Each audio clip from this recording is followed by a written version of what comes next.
case of Michelle Missy. In the quiet suburbs of Southern California, the disappearance and tragic death of Michelle Yvette Missy Avila deeply shook a close-knit community. Her story is one of friendship, betrayal, and a devastating loss that left an indelible mark on those who knew her. The vanishing of Missy Avila caused shock waves in the community, as friends, family, and law enforcement mobilized in a desperate search to find her. The quest to uncover the truth behind her disappearance would reveal a disturbing tale of betrayal among those she trusted. Missy was known for her bright smile and caring nature, a young woman with dreams of a promising future. As the details surrounding her disappearance emerged, the heartbreaking story of friendships turned sinister captivated the nation's attention. This is the story of Michelle Yvette Missy Avila, her whose life was tragically cut short. Missy was born on February 8, 1968, and grew up in Areta, Los Angeles. She lived with her mother and 3 brothers and attended San Fernando High School with her 2 best friends, Karen Severson and Laura Doyle. Missy and Karen had been best friends since they were 8 years old, but the girls started to drift apart once they entered high school. Missy was very beautiful and had very long hair, which she loved, and she was quite popular and well-liked by most of her peers. Karen and Laura began to feel envious of the attention Missy received from others, especially from boys. During Missy's sophomore year of high school, a rumor began to spread that claimed Missy had been engaging in sexual relationships with several boys, all of whom had girlfriends. This rumor prompted a group of girls to confront Missy outside of school and assault her severely. As soon as Missy got home, her parents pressed charges against the ringleader of the attack, Sonia Bond. Missy was expected to appear in court on October 8, 1985 to testify against Sonia, but she would sadly never get that opportunity. Earlier in September, Missy had a falling out with both Karen and Laura due to the same rumor that had been spread a year earlier, in which Missy was accused of having sexual relationships with her friends' boyfriends. This time, the 2 girls involved were her best friends, Karen and Laura. Missy began dating a boy named Randy earlier in their junior year, but their relationship only lasted around a month before Missy broke things off, as she couldn't stand his constant partying. Not long after, Karen and Randy started dating and moved in together. However, Randy still had feelings for Missy, and Karen saw him flirting with her. Missy turned Randy down and told him she wasn't interested in rekindling their relationship. Missy also tried to be a good friend by telling Karen she should consider ending the relationship with Randy and try to find a better boyfriend. This angered Karen, and she and Laura spread rumors again and decided to confront Missy at one of the parks in their neighborhood. Missy tried pleading with them, telling them she would never betray either of them like that, and that these were the same rumors that were spread the year prior. Eyewitnesses claimed that Karen was seen shouting at Missy, threatening her with a broken beer bottle, pushing her to the ground, and slapping her before she and Laura stormed off. This incident occurred 10 days before Missy's murder. Not long after that incident, Laura expressed regret and contacted Missy, and the 2 of them decided to put everything behind them and continue with their friendship. However, Karen was still avoiding Missy until October 1st, when she contacted Missy and sincerely apologized to her about everything that had escalated between them. This meant a lot to Missy, as she had started to miss her friends, and the trio made plans to hang out at Stonehurst Park later that same day. Before we dive in, don't forget to subscribe to our new channel, where we uncover captivating and chilling cold cases that will keep you on the edge of your seat. You won't want to miss the twists and turns we have in store. Let's continue. On October 1st, 1985, Missy told her mom that she made plans to hang out with her friends, and her mom gave her permission to go, but she had to be back home by 6 p.m. Missy went outside and waited for Laura to pick her up. After Laura picked her up, the girls drove around for a while before making their way to Stonehurst Park, where they parked the car and waited for Karen to show up. A few minutes passed, and Karen pulled into the parking lot with their other friend, Eva, in the passenger seat. That's when things took a turn for the worse for Missy. When Karen entered the parking lot, she parked extremely close to Laura's car, rolled down her window, and began yelling at Laura. Laura also rolled down her window and started yelling back at Karen. Missy and Eva just sat there, shocked, watching their friends shout abusive things at each other. Missy had no idea what they were arguing about. Suddenly, Karen backed up and sped out of the parking lot, and Laura followed her for 45 minutes. They drove recklessly north of the city and into the mountains, both girls driving with such extreme anger that Missy and Eva were begging the girls to calm down and pull the cars over. The girls drove right into a parking lot that led to a huge forest. Laura and Karen got out of their cars, confronted each other, and continued to fight. Missy got out of the car in an attempt to stop her friends from fighting. However, as soon as she left the car, Karen and Laura suddenly ceased their argument, turned their attention to Missy, and approached her aggressively. They got so close to Missy that she was unable to re-enter the car or move away from it. Karen then laughed at Missy and informed her that they were not actually fighting and had no animosity towards each other, but rather, they were angry with Missy. They revealed that the entire situation was a ploy to lure Missy into the woods, so that they could confront her and teach her a lesson. They then shouted at Missy and explained that they had spread the rumors, because they knew for a fact that she had slept with their boyfriends, and they were not going to let her get away with it. Missy tried pleading with them, telling them again that she would never do anything like that she never slept with anyone, but they wouldn't listen. When Missy started to shut down, the girls grabbed her and pushed her away from the car and towards a trail that led into the forest. Given that Missy was quite petite compared to the other girls, being only 4 feet 10 and 95 pounds, while Karen was 5 feet 2 and over 200 pounds, and Laura was 5 feet 6 and 135 pounds, Missy was unable to defend herself against the constant pushes by the two girls as they forced her to walk further down the trail. Eva was in the car during the entire altercation. She finally got out of the car and started walking behind the group. Eva was not involved in anything the girls did in the forest, and she didn't even know why she was brought along in the first place. When the group was out of view from the parking lot and deep into the forest, Laura stopped and faced Missy, who was crying helplessly and scared, and punched her right in the face. As soon as Laura started punching her, Karen joined in, and within seconds, Missy was on the ground being beaten, punched, and stomped on. When they stopped, Laura pulled out a knife, grabbed Missy by the hair, and started cutting off chunks of her hair. They did this intentionally because they knew how much Missy loved her beautiful long hair. Karen wanted to join in on the long hair. Karen wanted to join in on the haircutting, but since she didn't have a knife, she just started pulling out chunks with her hands, while Eva stood there watching it all happen. After they had finished that activity, they produced restraints, bound Missy's arms behind her back, and gagged her. Since there was a river around 10 feet away from their location, Laura walked into the stream, looked directly at Missy, began running her hands through the water, gave Missy a smirk and started taunting her, asking her to come into the water with her. When Missy did not move, Karen seized her, forcefully stood her up, and shoved her towards the river, causing her to fall down the hill. Since her arms were restrained behind her back, her face slammed down onto the ground, and she rolled up to the river. Laura and Karen then grabbed her and dragged her into the water. That's when Eva hastily ran back up the trail to the cars. Upon arriving at the cars, Eva realized that both vehicles were locked and too far to fetch assistance. She reluctantly started walking back down the trail until she heard a terrifying scream. She stopped, turned around, and swiftly ran back to the cars, where she lay on the ground in a fetal position and waited for approximately an hour for the girls to return. Eventually, she saw Laura and Karen, who were dripping wet and smiling and laughing, but Missy was not with them. Laura and Karen were holding Missy's body in the water that was 8 inches deep. The scream that Eva heard happened when Missy was briefly able to get her head above the water, but then Karen grabbed her head and pushed it back into the water. When the girls realized that Missy was near death, they released her, ran to a large log, and dropped it on her head. The girls then left the forest, got into their cars with Eva, and went home. For hours later, Laura called Missy's mother, Irene Avila, claiming that she had dropped Missy off with 3 boys driving a blue Camaro after getting gas. Laura said she returned to the location, but Missy and the boys had already left.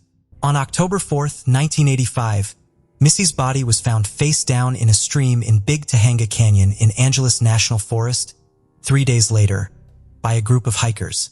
The police found that she had been forcibly drowned in 8 inches of water, and her waist-length hair had been cut off. A 4-foot log was found on top of her body, and cigarettes, beer, and men's overalls were found near where her body was discovered. The girls told Missy's parents and the detectives that Missy had gone off with 2 men in a blue Camaro before she disappeared, which made the random items around the crime scene seem more plausible. This false claim sent the detectives on a fruitless investigation for the non-existent men for 3 years. Irene later said she had no reason to suspect Karen or Laura were involved in her daughter's death, because both of them attended Missy's funeral, and Laura sent the family a sympathy card with $20. Karen also moved in with Missy's family for a long time, outwardly showing support and trying to help catch the killers, all while closely monitoring the investigation and attempting to divert the investigators from her own involvement. Karen was intensely focused on the murder, frequently visiting Missy's grave, covering the walls of her room with pictures of Missy and newspaper articles about the crime, and repeatedly returning to the creek where Missy's body was discovered. At one point, she even told Irene that she had seen Missy's ghost. After 3 years, on July 26, 1988, Eva Kairumbalo, the other teenager who had taken the 45-minute drive into the mountains, finally came forward and told the police everything that had happened. She explained the rumors, the falling out, the anger, and the jealousy, as well as the details of the murder. Eva said she took so long to come forward because the other 2 girls had threatened to kill her if she ever revealed what she had seen. In March 1990, Karen and Laura were convicted of second-degree murder and sentenced to 15 years to life in prison. The jurors were not convinced that the murder was planned, and they rejected the first-degree murder charge. Karen Severson was released from prison on December 9, 2011, after serving 21.5 years, and Laura Doyle was released from prison in December 2012 after serving 22 years. Karen Severson attempted to profit from her crime by writing a memoir about the murder and her prison life, but the book did not do well. She also made a deal for a movie to be made about it, but Avila's family sued her in February 2015, seeking to take the profits from the sales. As a result, the state of California passed Missy's law, requiring entities who are helping publish works made by criminals to contact the families of the victims about the said works. Missy's story has sparked conversations about the impact of bullying, the complexities of teenage relationships, and the importance of fostering a culture of empathy and kindness.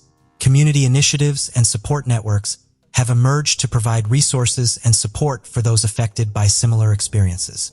As we remember Missy, we honor her memory by working to create a world where friendships are built on trust and compassion. Her legacy serves as a reminder that every individual deserves respect, kindness, and the opportunity to live a life free from harm. In the end, Michelle Yvette Missy Avila's legacy will be one of resilience and hope.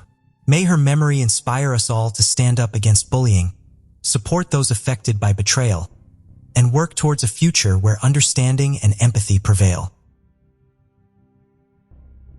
The case of Lucy Landry. Lucy Davies was born in 1971 in Rhondda, a county in England. She was the daughter of Roger and Andrea Davies and had a younger sister named Anna. The family lived in a small, tight-knit community of socially purposed housing surrounded by stunning mountain scenery. Lucy had a happy and carefree childhood, bonding closely with her sister, who shared similar interests. Her parents often mentioned Lucy's infectious joy, which made her a standout student in primary school. Known for her outgoing and likable personality, Lucy quickly won over her teachers and classmates. With her undeniable beauty, she became one of the most popular and admired girls in school. Lucy and her sister Anna shared a passion for ponies, which led their father to enroll them in the local riding club. This experience taught them discipline and showcased their talent, eventually earning them the right to participate in various events and competitions. By the time Lucy started secondary school, she had developed into an exceptional rider. In addition to her riding skills, Lucy was also a talented musician. She took flute and piano lessons, dedicating long hours to practice and master both instruments. Her hard work paid off, and soon she had a comprehensive understanding of classical music. This led to her acceptance into a youth orchestra and her school's choir group. During this time, Lucy developed a romantic interest in Gareth Jenkins, but she kept it a secret. After completing secondary school in 1989, Lucy decided to pursue a music-related career. She enrolled in the University of Warwick to study for a bachelor's degree, hoping to become a music teacher. However, she soon realized that the degree program wasn't what she had expected. Her passion for music remained, but she didn't enjoy the direction of the program. As a result, Lucy changed her plan and opted to study urban planning instead. Around this time, Lucy met Graham McAllister, and they soon discovered that they shared a similar outlook on life, including a passion for art and common interests. A key aspect of their bond was their matching sense of humor. Their relationship developed naturally, and as they made plans for the future, Lucy decided to introduce to her parents, Roger and Andrea. The meeting went well, and Lucy's parents were convinced that was the right person for their daughter. In fact, they were so confident in their relationship that they bought Lucy a house in Coventry, northwest of London. This gift not only provided Lucy with a stable home, free from the uncertainties of renting and moving, but also reflected their wish for her to start a family. Shortly after moving in, Lucy invited GRA to live with her, and they continued their studies together. In 1995, they welcomed their first child, James. Lucy decided to take a break from university to care for him, while Gra continued his studies and worked the night shift at the city's postal sorting office. Over time, this arrangement took a toll on Lucy, who felt bored and isolated at home, caring for their child and often separated from her partner for long periods. To alleviate her boredom, Lucy turned to internet chat rooms, seeking to meet new people and find some distraction. One night, Lucy engaged in lively conversations in various online chat rooms, where she encountered Harold Landry, a 53-year-old American from Louisiana. Growing up in a financially struggling family with a dozen siblings, Harold knew from an early age that he had to rely on his own efforts and determination to succeed. To escape poverty, he dedicated himself to hard work from a young age. His big break came when he realized that the key to success in the oil business wasn't owning wells, but providing essential infrastructure to well owners. Consequently, he founded a company specializing in designing and manufacturing hydraulic equipment for major oil companies in the southern United States. As he had predicted, the business made him incredibly wealthy, eventually earning him billionaire status. By then, Harold split his time between his central hobbies and a property on Cayman Island in Mexico. He had been married and divorced twice, with children from these unions, whose exact number and identities remained private. One thing was certain, however: Harold ensured that his children lacked nothing. A significant event took place in 1992 when Harold, now single, met a woman 20 years younger who was married. Despite her marital status, families, or husband's potential opposition. On February 6, 1994, Harold took her on an outing in New Orleans, hiring a babysitter to watch her children. After their evening together, Harold dropped his lover off at home and offered to drive the babysitter back to her own place. Surprisingly, no one seemed worried that her husband would discover the infidelity and react angrily. However, that's precisely what happened. Outside his wife's residence, Chris Price had been keeping a close eye on her every move. When the third party said goodbye to her, Chris followed him in his car. A short while later, Harold noticed he was being tailed. Acting on instinct, Harold opened the glove compartment, pulled out a firearm he normally kept there, and prepared for a confrontation. When they both stopped at a red light, the situation escalated. According to the babysitter's account, Harold brandished the revolver at Chris and fired. The bullets severely injured Chris, severing an artery in his neck and damaging a nerve connected to his vocal cord. Chris collapsed on the pavement, but luckily, there was a hospital nearby, allowing him to receive prompt medical attention. The doctors were able to save his life. Harold was arrested and charged with attempted murder. His trial took place in 1997. The defense attorney argued in the opening statement that Harold's actions were the result of a tragic and sordid affair involving Chris, and that he had acted out of fear and in self-defense. This strategy led the jury, composed of 4 men and 8 women, to convict Harold of the lesser offense of aggravated assault. He was sentenced to 5 years in prison. However, after an appeal, Harold was granted probation in exchange for a $500 fine and community service. Although he had hoped to be fully exonerated, he thanked his lawyer, Pat, for his efforts. The two men subsequently became close friends. After reaching a confidential agreement with Chris, Harold moved to Covington, where he lived a life of luxury, free from financial worries. When he started chatting with Lucy, he was open about his past, sharing stories about his jobs, romantic escapades, and legal issues. However, instead of deterring Lucy, this honesty only strengthened her attraction to him. The two began captivating online romance, with Harold promising her a highly desirable lifestyle.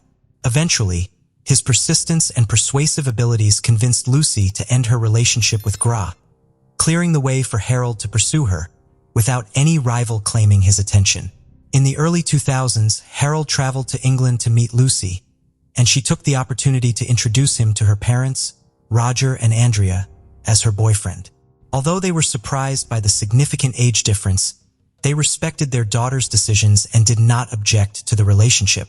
Harold felt fulfilled and fortunate to share his life with Lucy, and he spared no effort to surprise her, whether with luxurious gifts or anything else she desired. In fact, by then, he was so in love that he was already planning to propose marriage. However, he wanted to do it in an ideal setting.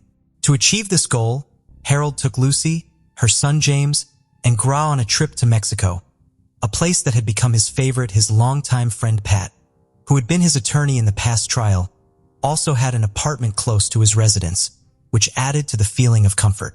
Initially, Harold bought a diamond ring and shared the news with enthusiasm with Pat. However, Pat harbored certain suspicions about Lucy, and as the days passed, he found it strange that she had dedicated a good part of her time in Gra company. Despite this, Harold was oblivious to it and ultimately proceeded with his plan to propose. Lucy happily accepted the proposal, and in mid-2003, the couple celebrated their union. Shortly after, Harold surprised Lucy by buying $1 million property in an exclusive Worcester neighborhood. In this peaceful rural setting, their marriage got off to a prosperous start, helped by their excellent neighbors, Rachel Clark and Stephen Kennedy, with whom they formed a close friendship. Soon, Lucy gave birth to their first daughter, Harriet, which filled both her and Harold with joy. From then on, he devoted himself to the little girl with unwavering energy and commitment. He also maintained a loving relationship with James, treating him like his own son. As time passed, Lucy's workload increased, and her mood began to deteriorate in proportion to Harold's demands. He expected her to constantly adapt to his preferences and obey his requests without question. Lucy, however, had different expectations. This led to rising tensions between them. Lucy was outspoken and unafraid to express her opinions, but Harold was unwilling to compromise. Given their volatile personalities, their arguments frequently escalated into intense fights, followed by reconciliations once the conflict had subsided. The constant disputes that lasted for hours became a familiar background noise in the lives of Rachel and Stephen. They knew that Lucy and Harold's alcoholism fueled their arguments and complaints, which often led to days of not speaking to each other. Lucy reconnected with Gareth, an old friend from secondary school, and they spent hours catching up, occasionally interrupted by their own commitments. One evening, after Harold fell asleep, Lucy stayed on her computer, and it dawned on him that she was unhappy and looking for a distraction, possibly even a replacement, just like she had found him. In February, Lucy invited Gareth to stay with her. Meanwhile, Harold returned to England, hoping to salvage their marriage. But as soon as he arrived home, Lucy asked him for a divorce. Initially, Harold was devastated, but after a few weeks, he started a new relationship with a woman he met online. Alongside their budding new relationships, divorce negotiations were progressing. And as is often the case, new disputes arose, particularly regarding the family home. Lucy's expectation was to retain the house, thereby guaranteeing a stable living arrangement for their children. However, Harold was adamant that this was not up for discussion. His proposed solution involved offering her financial compensation to purchase a more modest apartment independently. Simultaneously, he made the decision to entirely remove her from his will. Lucy was furious when she learned about her still husband's latest decisions. Her intense hatred towards him led her to share every detail about Harold's past with her son James, holding nothing back. Amidst the tension and complicated situation, Gareth invited her to take a break and spend a few days with him in Wales. Both Lucy and Harold had a serious drinking problem, and their arguments were becoming increasingly violent, leaving their children to suffer in a toxic environment. On the afternoon of February 1st, 2010, Harold had several glasses of wine. When Stephen returned from work, he found a notification that his package had been delivered to the wrong address, the Landrys. Harold invited Stephen in and offered him a glass of wine. This led to a ridiculous argument with Lucy over a piece of furniture she wanted to buy for their upcoming move. The argument quickly turned physical, and in the chaos, Harold grabbed a kitchen utensil and hit Lucy on the cheek. James rushed to the scene of the altercation and found his mother, Lucy, badly injured. He immediately called the police and then turned his attention to ensuring his younger sister's safety. Shortly after, Lucy, realizing she needed help, left the house with her children. Her first thought was to seek refuge at Stephen's house, which was nearby. As she headed in that direction, Harold caught up with her and attacked her with a knife, inflicting multiple injuries. He then left her lying under a bush in the garden, abandoning her. Stephen, alerted by Lucy's screams, rushed outside and found her just a few steps away. Initially, he thought she was unconscious, but quickly realized the gravity of the situation. The police responded promptly to the emergency call and arrived on the scene. They called for paramedics and searched the surrounding area for Harold, but only found the terrified children hiding in the backyard. The paramedics worked quickly to treat Lucy and rushed her to the hospital, where her heart unfortunately stopped beating shortly after arrival. Harold visited Rachel's house and confessed to her that a terrible event had occurred, but he didn't provide any additional information. He handed her 3 bank drafts worth a total of $40,000, some cash, the keys to his car, and several signed blank checks. After that, he headed back home. By then, multiple police patrols were searching for him. They eventually found him walking along the road and arrested him. Roger and Andrea were consumed by grief when they heard the devastating news. In a statement released by the police, they requested that people respect their privacy during this incredibly difficult time following the loss of their daughter. From that point on, their focus shifted to taking care of their grandchildren. The forensic examination revealed that Lucy's death was caused by multiple stab wounds to the chest. With this evidence, combined with James's eyewitness testimony, Harold was charged with murder on February 5, 2010, when he appeared in court. The trial took place in early February 2011, presided over by Judge David Fawson. Unlike previous instances, Pat did not serve as Harold's defender. Instead, attorney Andy Childs took on the role. Despite the challenging task ahead, Childs argued that Harold had been provoked by his wife's intense anger, leaving him no choice but to react as he did. During his emotional testimony, Harold expressed his love for Lucy and regretted his actions. Following the strategy outlined by his lawyer, Harold admitted to involuntary manslaughter, claiming that Lucy had driven him to his limits. To emphasize the brutality of the case, the prosecution presented a detailed animation in court, recreating the multiple injuries the victim suffered. This graphic presentation shocked those present in the courtroom. Ultimately, on February 24, 2011, the jury delivered a verdict after less than 4 hours of deliberation. They found Harold Landry guilty of murdering his 38-year-old wife, Lucy Landry, when he was 64 years old. The next day, the judge imposed the sentence. He strongly condemned Harold's actions, calling them indescribable and unforgivable. The judge rejected Harold's claims that Lucy may have provoked him, seeing them as a desperate attempt to avoid blame. As a result, Harold received a life sentence with a minimum term of 16 years before being eligible for parole. By the time he would be eligible, he would be over 80 years old. Lucy's loved ones expressed gratitude, not only for the resolution of the case, but also for the judge's thoughtful comments, which they felt accurately reflected their own emotions. They acknowledged that the sentence brought some sense of relief from their pain. Although they recognized that no length of sentence could restore Lucy's life, and they would need to come to terms with this difficult reality. Harold, on the other hand, maintained his claim of innocence, stating that he hoped to appeal the sentence in the future. The case of Sierra Lamar.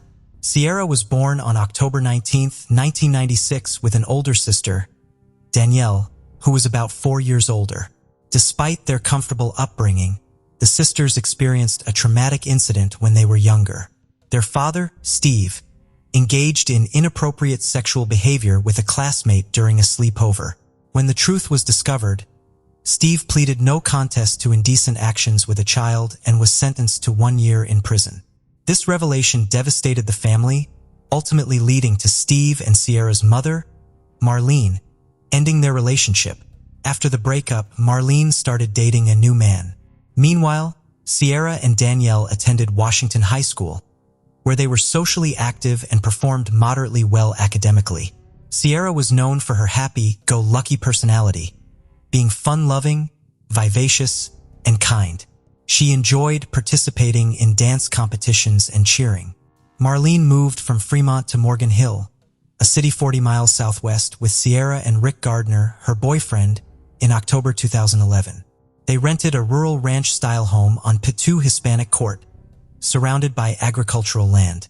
Rick worked in construction, but money was still tight despite his business improving. Sierra was unhappy about leaving her friends and hobbies behind, starting anew in a place where she knew no one. At Washington High, she was well-liked, but at SA High School, she didn't receive the same warm welcome. However, with time, Sierra settled in, made friends, earned her peers' respect, and even rejoined the cheerleading squad. By March 2012, Sierra had adapted to her new surroundings. On March 11th, she called her Fremont-based parents to give them an update. The conversation was largely positive. She was excited about an upcoming school assignment, wanted to dye her hair on her next Fremont visit, and discussed her homework with her sister. Sierra was doing well academically and ended her chat with Danielle and Steve on Thursday evening, promising to talk to them again soon, unaware that it would be their last conversation.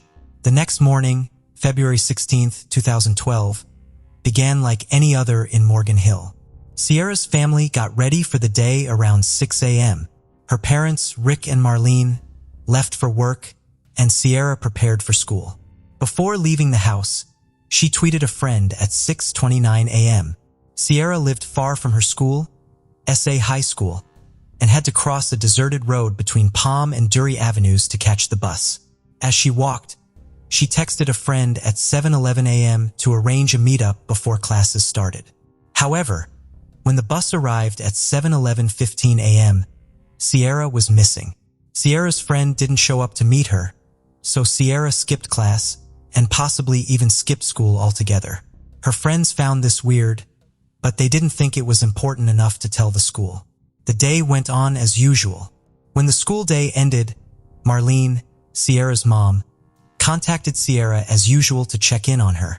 However, Sierra's phone went straight to voicemail, which was unusual.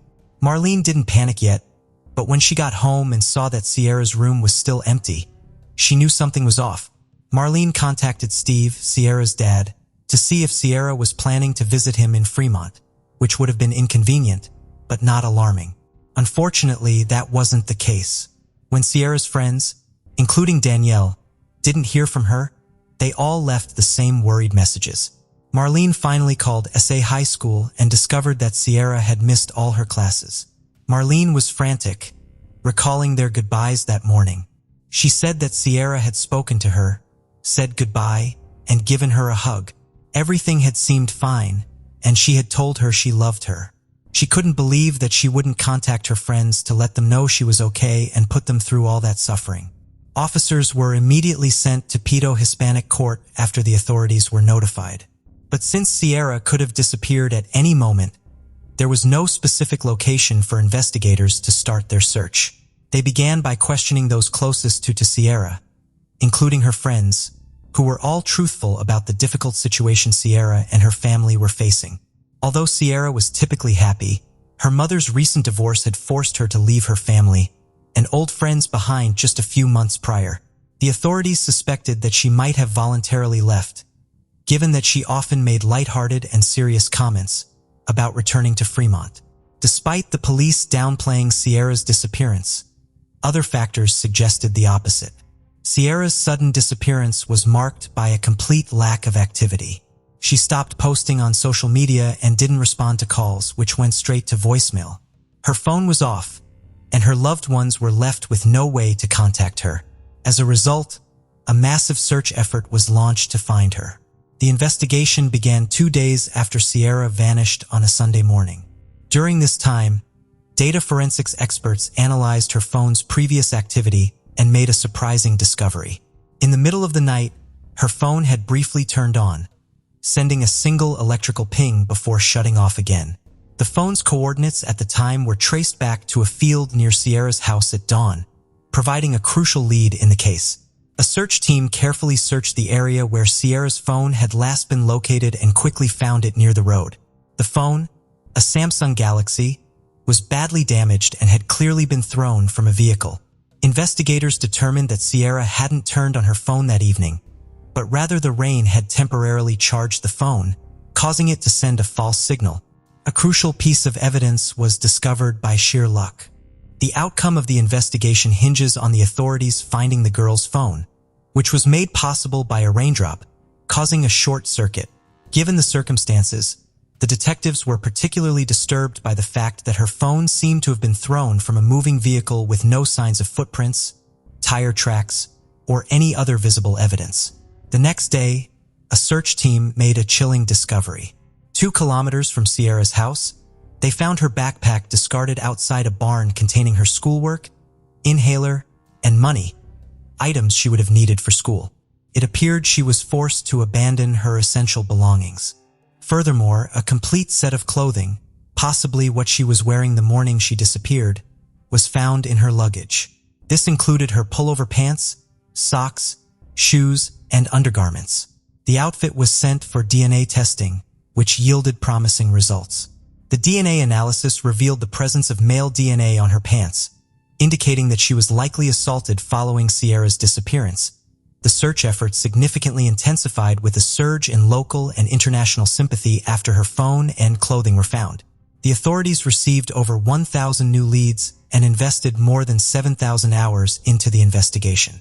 A massive search operation was launched involving over 800 individuals divided into multiple teams. The teams meticulously searched every lake, reservoir, and field in the area, and also combed through abandoned buildings. Sierra's name became a household name with posters plastered all over the community. Her parents even offered a $10,000 reward for any credible information leading to her discovery. Despite the exhaustive efforts, however, only a golf ball and a flip-flop were found. 12 days after Sierra's disappearance, investigators made a breakthrough in the case.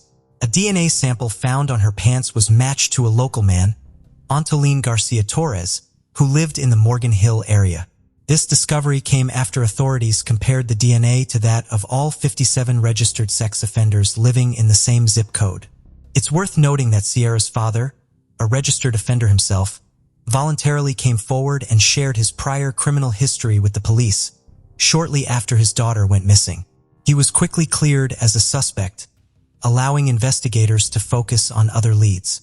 Antolin Garcia Torres, a 21-year-old man, became a person of interest due to the DNA match. At the time, he lived with his mother, pregnant wife, and young daughter at the Maple Leaf RV Park, approximately 7 miles from Sierra's home. Antolin's past is concerning, marked by a difficult upbringing with abuse and neglect. His father was abusive and even threatened to kill Antolin and his mother before being imprisoned for molesting a family member. Unfortunately, Antolin seemed to have inherited his father's harmful behavior. In February 2009, he was accused of having sex with a minor, but the charges were dropped. However, his DNA was collected during the investigation. The following year, he was detained for interfering with police operations. The suspicious relationship between Sierra and Antolin raised concerns, leading detectives to keep a close eye on him. Since Antolin was the most likely person to know Sierra's whereabouts, the police took steps to monitor his movements and communication. They tapped his phone, placed a GPS tracker in his car, and even stationed 2 undercover investigators in an RV next to his house to keep him under surveillance. Investigating Antolin's alibi, detectives reviewed security footage from the RV park and neighboring areas on the day of Sierra's disappearance. The footage revealed that Antolin had left the campground in his red Volkswagen Jetta at 7 a.m., which corresponded with the time frame of Sierra's kidnapping, given the short 7-mile distance between his home and Sierra's. Although Antolin claimed to have gone to work, Safeway's records showed he never arrived on March 16th. Further inquiry by his management uncovered disturbing information. 3 attempted kidnappings had occurred in the same Safeway parking lot just 3 years prior, although the perpetrators were never caught. The only evidence from these incidents was a dropped taser with a partial fingerprint on one of its batteries. However, a complete match would require a direct 1-to-1 comparison. The thought of Antolin being the suspect seemed appealing, but when his fingerprints were matched with those on the taser, the investigators were shocked to discover that he was their man. The evidence was mounting against him. His DNA was found on Sierra's pants, and he had a history of involvement in kidnappings. This was enough to detain him and seize his car for further DNA testing. During the interview, Antolin came across as arrogant, but the test results were damaging. He claimed to have gone fishing on the day Sierra vanished and had no idea who she was. However, the investigators were skeptical of his explanation. What's more, Antolin made a strange admission. He had a disturbing habit of strangling snakes while driving and throwing them out the window. He also admitted to throwing a used tissue out the window in the same spot where Sierra's bag was found on the morning she disappeared. This, combined with the 1 in a million chance of rain on Sierra's phone, made his explanation seem even more implausible. As a result, Antolin Garcia Torres was formally arrested on May 21, 2012 in connection with Sierra Lamar's disappearance outside his workplace in a Safeway parking lot. Distinct evidence linkages were found between Sierra and Antolin's vehicle. A DNA examination confirmed that Sierra's DNA was present on the rear door's interior door handle. Furthermore, fibers on Sierra's clothing matched those on Antolin's car seats, and a piece of rope in his car contained a hair strand from Sierra. This evidence conclusively proves that Sierra was in Antolin's car at some point. Despite Antolin's arrest, a significant issue remained. Sierra's body had not been found, and her death had not been verified. This raised the question of whether Antolin could be accused of first-degree murder without a body or confirmed death. Santa Clara County District Attorney Jeff Rawson announced on May 19, 2014 that he would seek the death penalty against Antolin. Although Antolin had pleaded not guilty to Sierra's murder, the overwhelming evidence against him left little room for error. After delays, Antolin's trial finally began on January 30, 2017. Sometimes, facing a harsh truth is better than the torment of not knowing. That's exactly what Maria Leone believed when her 16-year-old daughter vanished without a trace. Initially, everyone clung to the hope that the girl would be found alive. But time went on. Those hopes began to fade. Maria started praying that her daughter would be found, even if she wasn't alive, so she could lay her child to rest properly. Yet, no one anticipated how dreadful the resolution would turn out. The case involving the murder of young schoolgirl Melanie Amaya shook Colombia with its brutality and shocking outcome. The most horrifying element was that those involved were ordinary teenagers who had recently been romantically linked. Let's delve into this grim story from the beginning to understand how a love-struck boy transformed into a cold-blooded killer who executed his ex-girlfriend. We will also examine any adult oversights and consider whether this tragedy might have been preventable. Who was Melanie Amaya? Our focus today is on her life and untimely demise. Born on February 21, 2002, in the small town of San Rafael in northern Colombia, she was the eldest daughter in a modest family, consisting of Maria Leone and William Amaya. 2 years later, they welcomed another daughter named Natalie.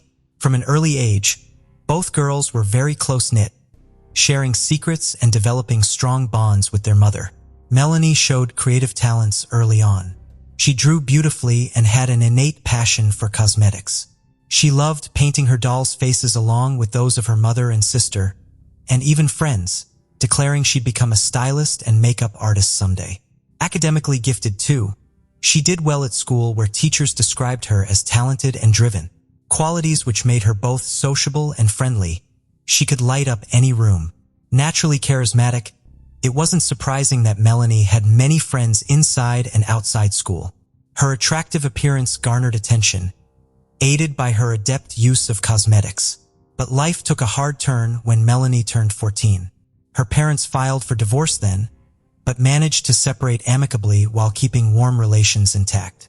Father kept close ties with his daughters, offering both financial support and active involvement in their lives. About 6 months later, Maria started dating a man named Ruben Morales, whom she soon married. Following their wedding, the family relocated to Medellin, a major city in Colombia.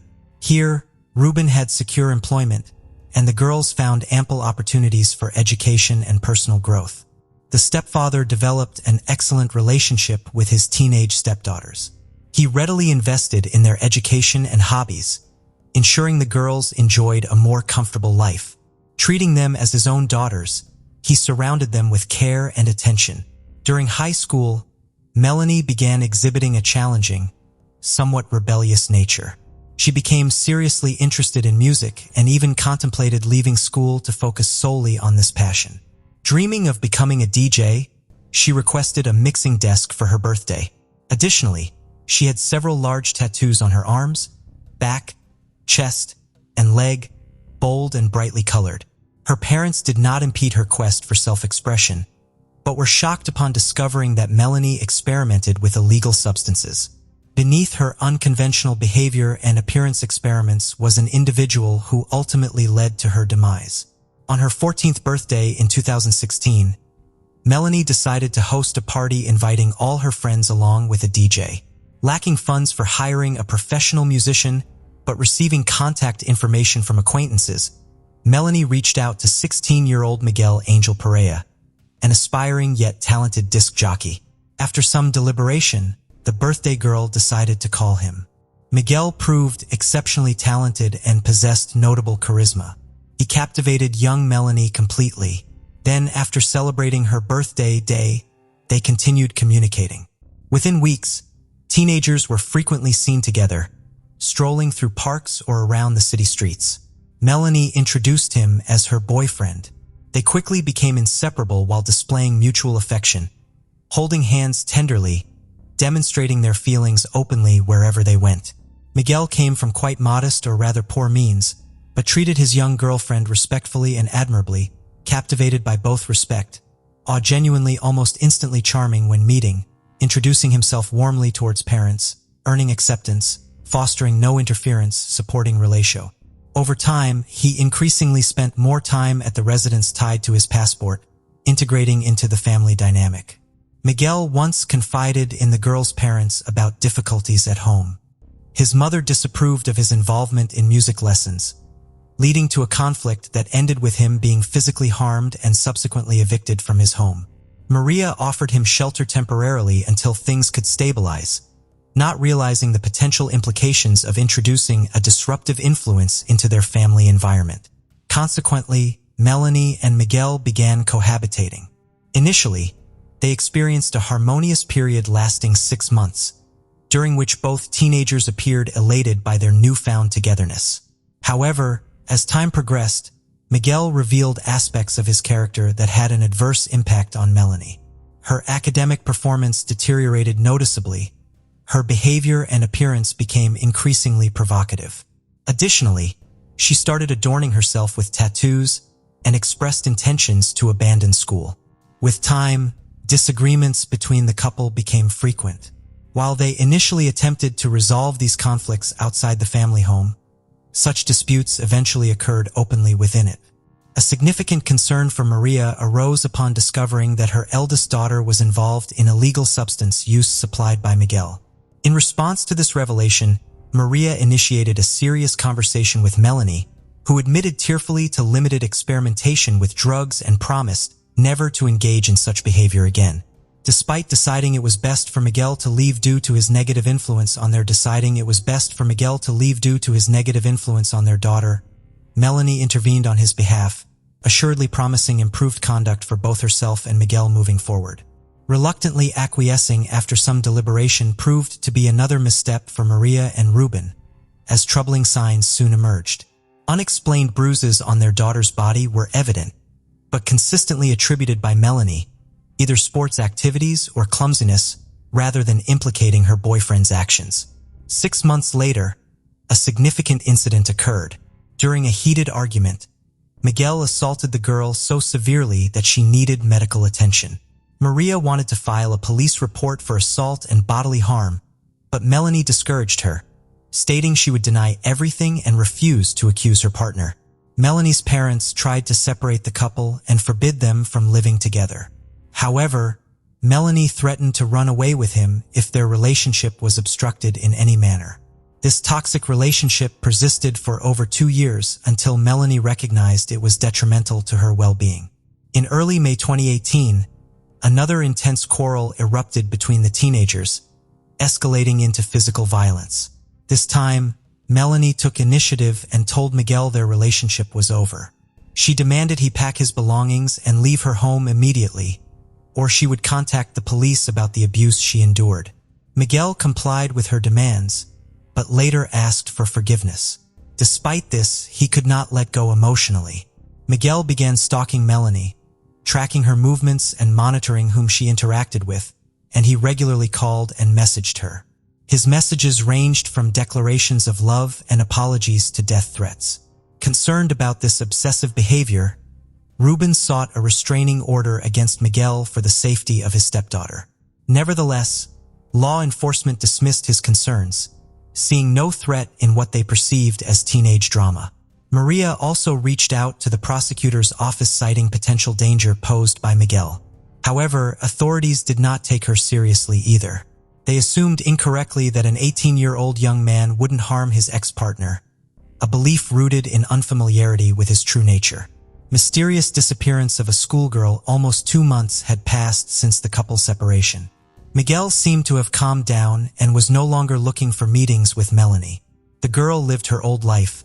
Her grades at school improved noticeably. She met with friends and practiced music. Her parents also no longer had reason to worry. They tried to cross out the former boyfriend of their daughter from their memory and forget him like a bad dream. On June 28, 2018, Melanie was excited to attend a birthday party for her close friend. The event was scheduled to take place at one of the city's most popular nightclubs. To ensure she looked stunning, Melanie meticulously prepared herself by selecting an outfit, applying makeup, and styling her hair. Once she felt ready, she said goodbye to her mother and assured her she'd be back not too late before leaving in a waiting cab. Maria trusted her daughter's friends well enough not to worry excessively. However, the next morning brought concern when Maria realized that Melanie had not returned home. She attempted to contact Melanie but discovered that her phone was turned off, a distressing sign. Despite this, Maria tried to stay calm by telling herself that the teenagers might have simply lost track of time and that Melanie's phone battery could be dead. Around lunchtime, Maria called Isaac and was shocked to hear that Melanie never arrived at the party. None of their friends had seen or heard from her either. Frantic with worry, Maria began calling all of Melanie's friends and classmates.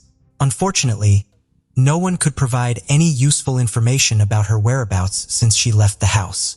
In response, Maria promptly contacted William, Melanie's father, and he rushed over immediately. Together with Ruben, the stepfather, they went to file a missing persons report at the police station. However, they encountered bureaucratic indifference, as authorities noted that it is necessary to wait 24 hours and suggested that Melanie might just be asleep at a friend's place post-party. Refusing to waste precious time waiting passively for answers, the parents along with Ruben decided on taking swift action themselves. They mobilized relatives and friends in their search efforts by contacting all known acquaintances and visiting familiar places where she might have gone, while also distributing hundreds of flyers around the city, hoping for leads on Melanie's location. The next story we're sharing is about V.R.E. Miller case. Bruce Miller was truly a kind man who carried the full weight of responsibility on his shoulders. He worked tirelessly, often without rest, to support his family, never holding back.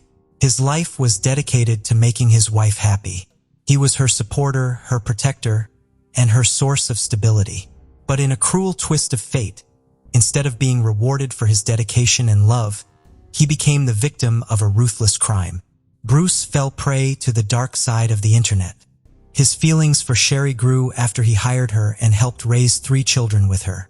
They eventually fell in love 2 years later, and this emotion completely consumed him. Bruce decided to adopt her children to create a united family and home for them all together. However, Sherry concealed her true intentions. While Bruce believed in their bright future together, she led a double life and deceived him. The computer Bruce bought for Sherry turned out to be more than just a gift. It became an instrument in her dreadful scheme. Instead of using it for business growth, she used it to plan his murder. Sherry came to realize that divorce wouldn't bring her desired wealth, and so she resorted to drastic measures by manipulating Bruce's feelings and using him as an instrument in her cruel plot. This case could be seen as one of its kind, a pioneering example where online interactions played a critical role in criminal activity. Perhaps this marked one of the first instances when internet communication became pivotal in legal proceedings. A fascinating development indeed. In today's era, such cases are increasingly common compared to times when the internet was nascent and people were unaware that everything they did online could be tracked or restored. Sherry, like many others at that time, had no idea that deleted messages could be recovered later on. It also highlighted how dangerous it is chatting with strangers online and just how much one's life can change due to this form of communication. There are always individuals who find themselves unexpectedly at center stage, plunged into worlds full mysteries, intrigue, and Bruce surely counted among those people. A person whose story is packed with secrets, unexpected turns. Born on July 26, 1951 in Flint, Michigan, during younger years, Bruce worked as mechanic General Motors factory, but later changed course, opening own business salvage yard, deal-told cars reselling spare parts despite handling large cash sums, dealing different social groups, still known generous, kind-hearted individuals, sometimes even bent law falsifying license plates. Though rarely done, didn't have many romantic relationships. Followed marriages, both ending divorce, finally meeting fate, bringing final love. Sherry Miller. Sherry often displayed unusual habits, behavior according to her friends. She would act as if she were creating a new identity on the internet while engaging in flirtatious conversations with strangers. People's opinions were divided. Some believed Bruce was aware of it, but chose to ignore it, finding easier to maintain the status quo. Bruce valued his marriage and cherished the stability provided by Sherry, along with his efforts to adopt her 3 children. Sherry also aimed to preserve their marital bond. She had affection for Bruce and appreciated the appealing lifestyle he offered, even after she had misused his credit cards shortly following their wedding. This did not perturb Bruce much. Their relationship was as volatile as Sherry's personal life itself. They maintained a working routine during the day and spent intimate moments at night. Amid this familial bliss, Sherry's online alter ego began to emerge alongside her growing confidence. Her chat interactions became increasingly explicit, often focusing on sexual topics with various men under different aliases, such as Horny24-21, Love Me Slowly, and I Want to Be Seduced. Rather than sticking with consistent contacts, she preferred engaging with new individuals once boredom set in, initiating cycles of flirting anew each time. As per her own explanation, these interactions were mere playful engagements, a game wherein each new man represented another level of progress that boosted her sense of invincibility. This detached mentality eventually led Sherry down a detrimental path. Amidst her frequent online activities, Sherry encountered Jerry Cassidy, a former police officer residing in Reno, Nevada, and they quickly developed romantic feelings for each other. It seemed Jerry held a special place for Sherry in contrast to previous online acquaintances. Eventually, they even renamed their accounts, Sherry adopting Jerry's fool, while Jerry took on Sherry's fool. Their digital exchanges encompassed everything from casual texting and flirting to sharing nude photographs and exchanging sexually suggestive messages and videos featuring explicit content involving Sherry herself. One must remember that all these exchanges took place back in 1999 when executing such actions involved significantly more complexity compared to today's technological advancements. Jerry was born on October 6, 1960, in Kansas City, Missouri. From a young age, he was passionate about hunting and harbored of joining the FBI. He planned to achieve this by starting with the Montana police. Jerry served as a detective in the homicide department for 9 years, eventually rising to the rank of lieutenant. However, by the end of his tenure, things took a troubling turn. While investigating one case, Jerry uncovered several fraudulent documents within the department. It was clearly an inside job. Acting responsibly, he reported these findings to his superior. Unfortunately, word got out among his colleagues. They branded him a snitch and ostracized him, jeopardizing his career. The situation escalated until it became evident that he was no longer welcome there.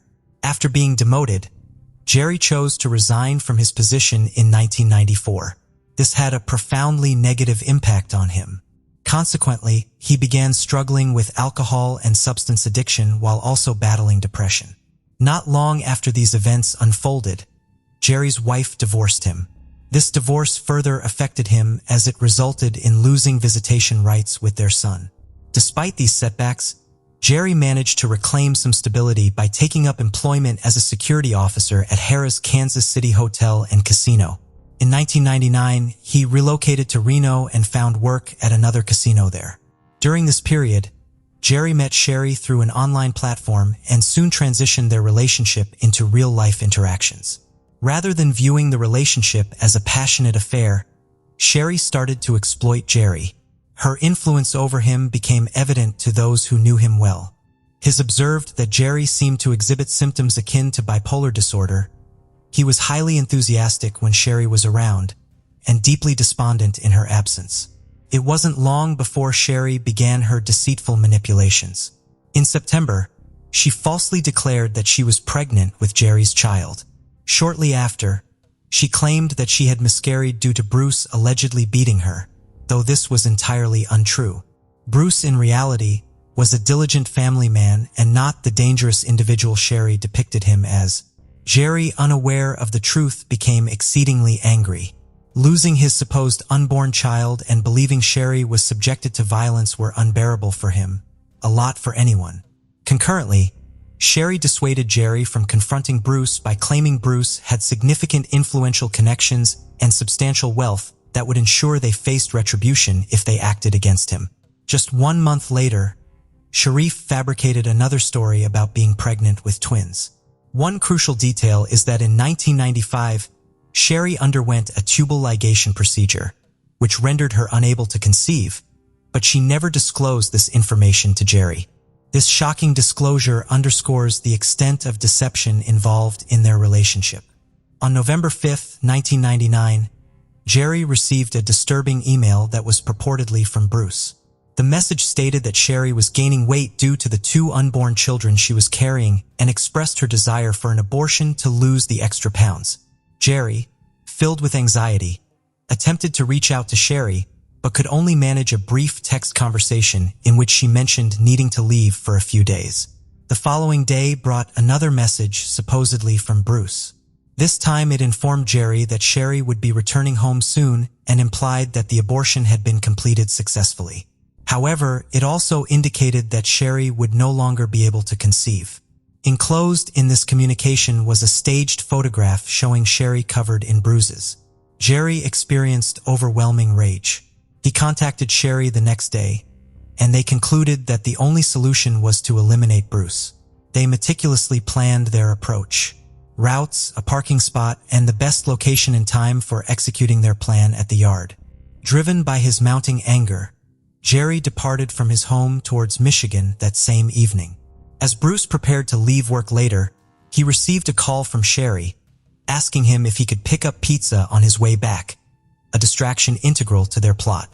Engaged in this phone conversation, Bruce did not notice when Jerry approached him from behind and pointed a .20 caliber gun at him before pulling the trigger.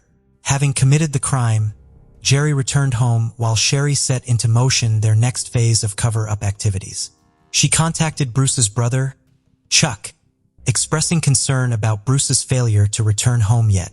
Subsequently, alarmed by her worry, which she feigned, Chuck and his wife rushed over to investigate at the yard where they discovered Bruce's body with horror before dialing authorities.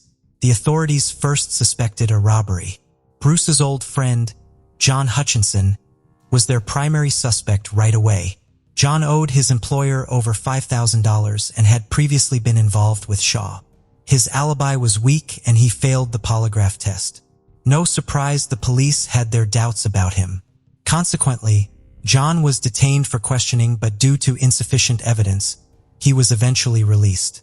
Subsequently, the case went cold. Officers initially deemed Sherry's behavior after her husband's death appropriate. They were unaware of what she concealed at the time. Shortly thereafter, she was seen enjoying parties frequently. Moreover, then, she swiftly secured an insurance payout, sold off the business, and withdrew funds from family accounts, thus becoming wealthy overnight. Amidst her festivities and expenditures, she invited her new partner to reside in the house formerly shared with Bruce. Jerry and Sherry's relationship fell apart abruptly after Bruce's death. That was when Jerry discovered Sherry had fallen for another man. He started to feel immense guilt and reflected on the dreadful crime he had committed alongside her. Having worked for the police for many years, Jerry quickly discerned that he was merely a pawn in Sherry's scheme. She manipulated his emotions to eliminate her husband.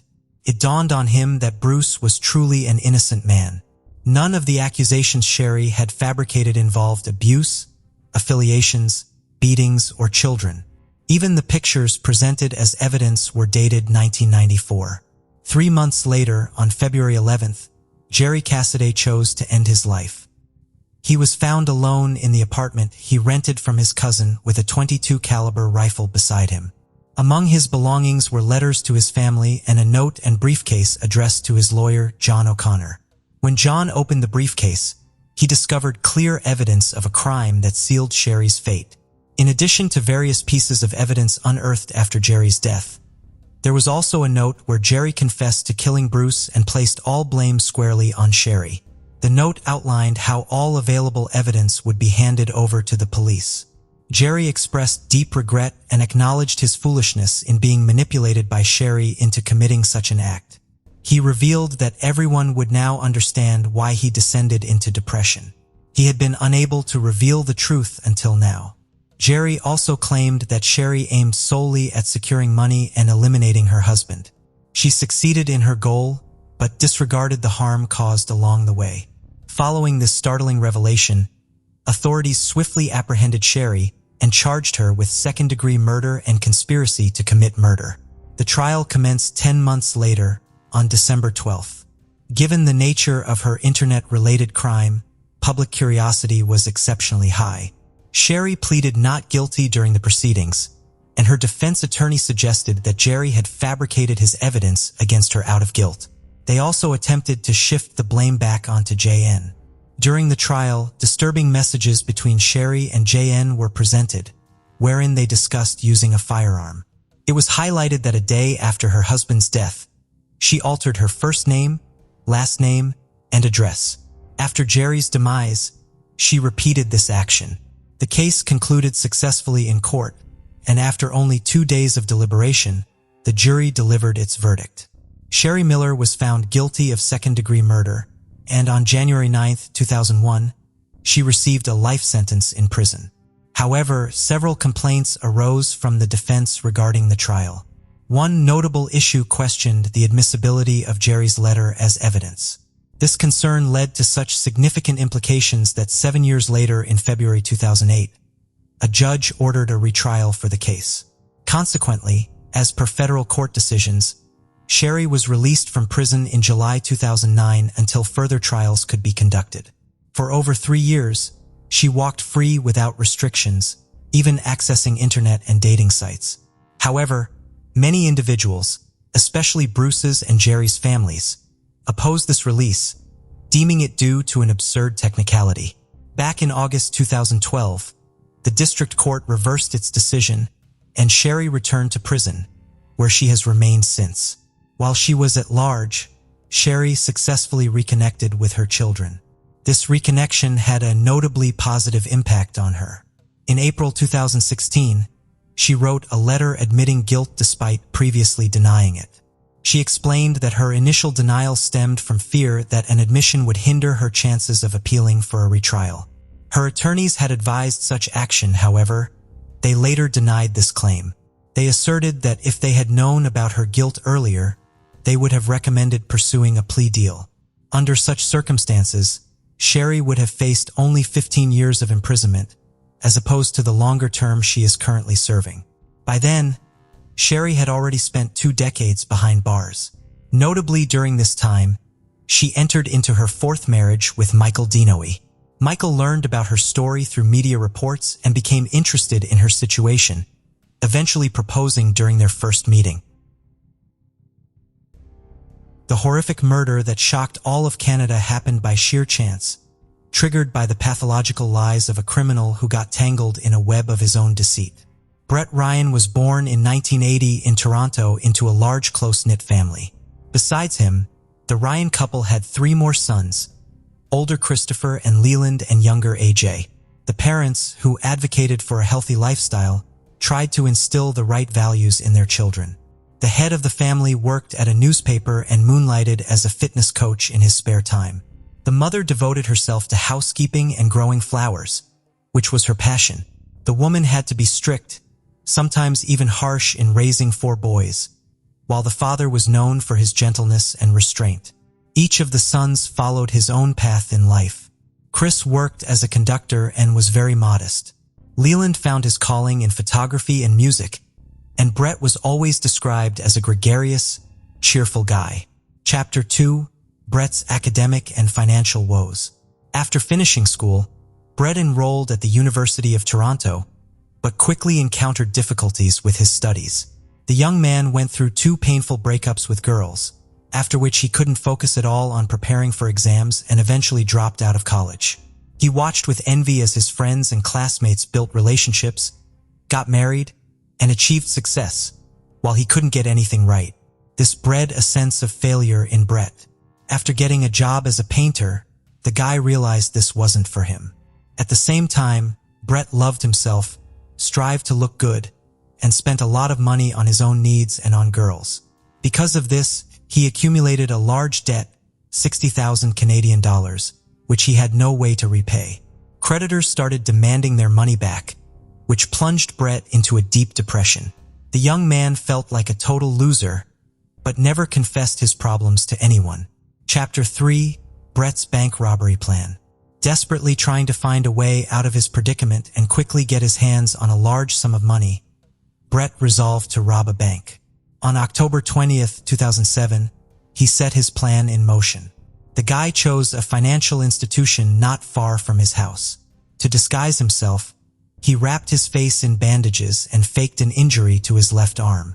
Pretending to limp and carrying a stack of papers, Brett entered the bank posing as a sick man. Approaching the teller, he handed the cashier a note demanding money and threatening that he had a weapon hidden in his bandages. The frightened employee quickly gave the robber all the cash from the register, but it turned out to be just a little over $1,000. Although Brett wasn't happy with this amount, he decided not to draw extra attention, swiftly grabbed the money, and vanished from the crime scene. Despite the security cameras recording the robbery, Brett managed to avoid arrest. Feeling a sense of impunity, he continued robbing banks, but in other parts of the city. Changing his disguise tactics to a hat and a fake beard, the young man became more cautious. In total, Brett robbed 12 banks, netting over $28,000 in loot. Chapter 4: The Unmasking and Imprisonment of the Robber. Eventually, the police managed to track down the brazen robber. And on June 20th, 2008, 28-year-old Brett was arrested during an attempted robbery. The guy's family was in deep shock as Brett had once volunteered at a children's hospital and had now turned into a criminal. The court sentenced him to 5 years in prison. While serving his sentence, Experts evaluated the convict's mental state and found no signs of aggression or propensity for violence. Throughout his time, Brett never used prohibited substances and had no mental disorders. Moreover, due to his exemplary behavior, he was granted parole after 2 years. The prison staff were simply charmed by this pleasant, charismatic, and hardworking young man. In their opinion, he had just made a fatal mistake due to the burden of debt and deserved a second chance. Brett's profile stated that he was a model prisoner with minimal risk of reoffending. Chapter 5: Brett's attempts to start a new life. According to the terms of his parole, Brett had to undergo a course of psychotherapy and report any problems he encountered in his family relationships with girls or at work. After all, these were the factors that could trigger him to relapse. But despite his sincere intentions to start a new life, reality proved to be much more complicated.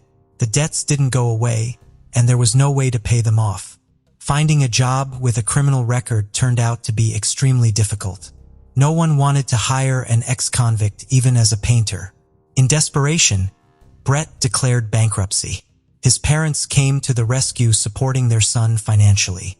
This allowed him to resume his studies at the university, but this time in the information technology department. Brett also continued to visit a psychotherapist by court order and diligently tried to put his life back together. It was during therapy that he was advised to be more honest and open with those around him. Chapter 6: Brett and Kristen's fateful meeting. One day in September 2011, Brett's friends set him up on a blind date with a pretty girl named Kristen Baxter. She worked as a physiotherapist, lived in her own apartment with her little dog, and loved to travel. A spark instantly ignited between Brett and Kristen. They immediately hit it off and felt a mutual attraction. The young people were united by common interests. Brett, like Kristen, adored animals and travel. Soon they started dating. The couple spent a lot of time together, attended sports events, and went on hikes. Brett even accompanied Kristen and her family on a vacation to the Bahamas. Plus, the girl's dog immediately took a liking to him.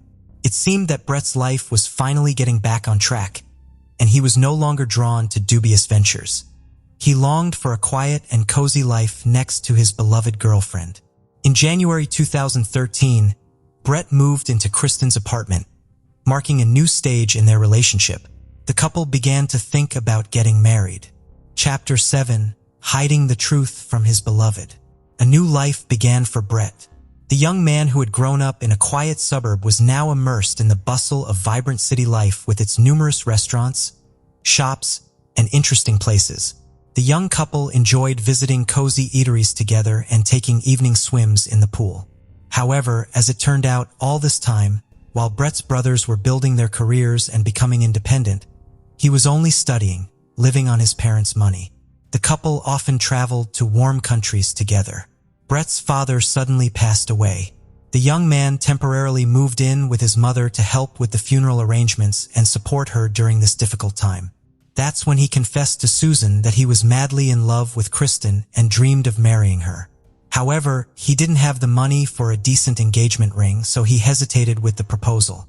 Touched by her son's words, his mother handed him money for an expensive ring. Brett bought a luxurious diamond ring and proposed to Kristen. Beaming with happiness, the girl said yes. The couple immersed themselves in pleasant wedding preparations. Brett even looked for side jobs to be able to surprise his beloved and shower her with gifts, but these were insignificant sums. The guy had no idea how he would provide for a family in the future. He carefully concealed from his fiancée his problems with the law, bankruptcy, and debts. Abandoning his futile studies, Brett focused on finding a decent job. Chapter 8: A Failed Attempt to Get a Job. At the beginning of 2016, fortune finally smiled upon Brett. He got a good job in the field of information technology. The guy joyfully shared this news with Kristen, and the couple decided to celebrate the occasion with family. However, as soon as his new employer learned about his criminal past, they immediately refused to hire him. This was a crushing blow to Brett's ego. Not wanting to upset his beloved, he decided not to tell her about yet another failure. Instead, Brett pretended that he would be working remotely from home. While Kristen was getting ready for work, he pretended to be working at the computer. The girl was happy that they would finally get on their feet and Brett would start earning good money. She enthusiastically prepared for the wedding scheduled for September 16, 2016, choosing the most beautiful and expensive options as they could now supposedly afford it. A luxurious banquet hall was booked for the ceremony. The pre-wedding bachelor party was planned to be celebrated at a posh ski resort. The couple even started looking at a spacious and cozy house where they dreamed of settling after the wedding, as they were tired of being cramped in a small apartment. Susan was overjoyed, believing that her son had finally gotten on his feet, graduated from university, and found a high-paying job. The woman eagerly anticipated the wedding and Brett's move into his own home. Chapter 9. Brett's lies exposed. But in reality, this was all a blatant lie. Brett had nothing to his name but deceit. He got so tangled up in a web of his own fabrications that he couldn't extricate himself from it. In desperate attempts to get money, the guy took any side job he could find and even helped his mother around the house for pay. He came to her every day looking for things to fix or do around the house to receive financial rewards. Susan found her son's insistence suspicious as he hung around her house all day long. Constantly tinkering with something instead of working. If Brett was earning as well as he claimed, why did he need these odd jobs, the woman wondered. She started asking her son uncomfortable questions, which he initially tried to dodge. But then, remembering the therapist's advice about the importance of honesty, Brett finally dared to confess his troubles to his mother. He begged Susan for substantial financial assistance, promising to keep looking for work. However, his mother was extremely disappointed with her son's life failures. She was filled with indignation that Brett hadn't even managed to finish university and get an education. Susan flatly refused to give him money and threatened to tell Kristen everything. Chapter 10. The birth of a criminal plan. His mother's harsh words infuriated Brett. He was seized by a panic fear that Kristen would leave him if she learned the truth.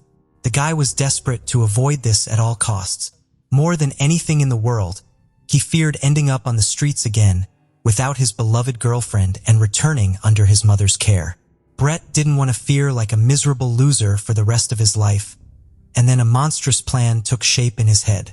Since his criminal record prevented him from legally purchasing firearms, Brett decided to get a crossbow. To avoid attracting undue attention, the guy bought a used crossbow for cash.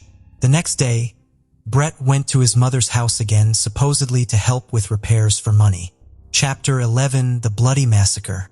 On August 25, 2016, Kristen woke up early as usual and went to work to see her patients.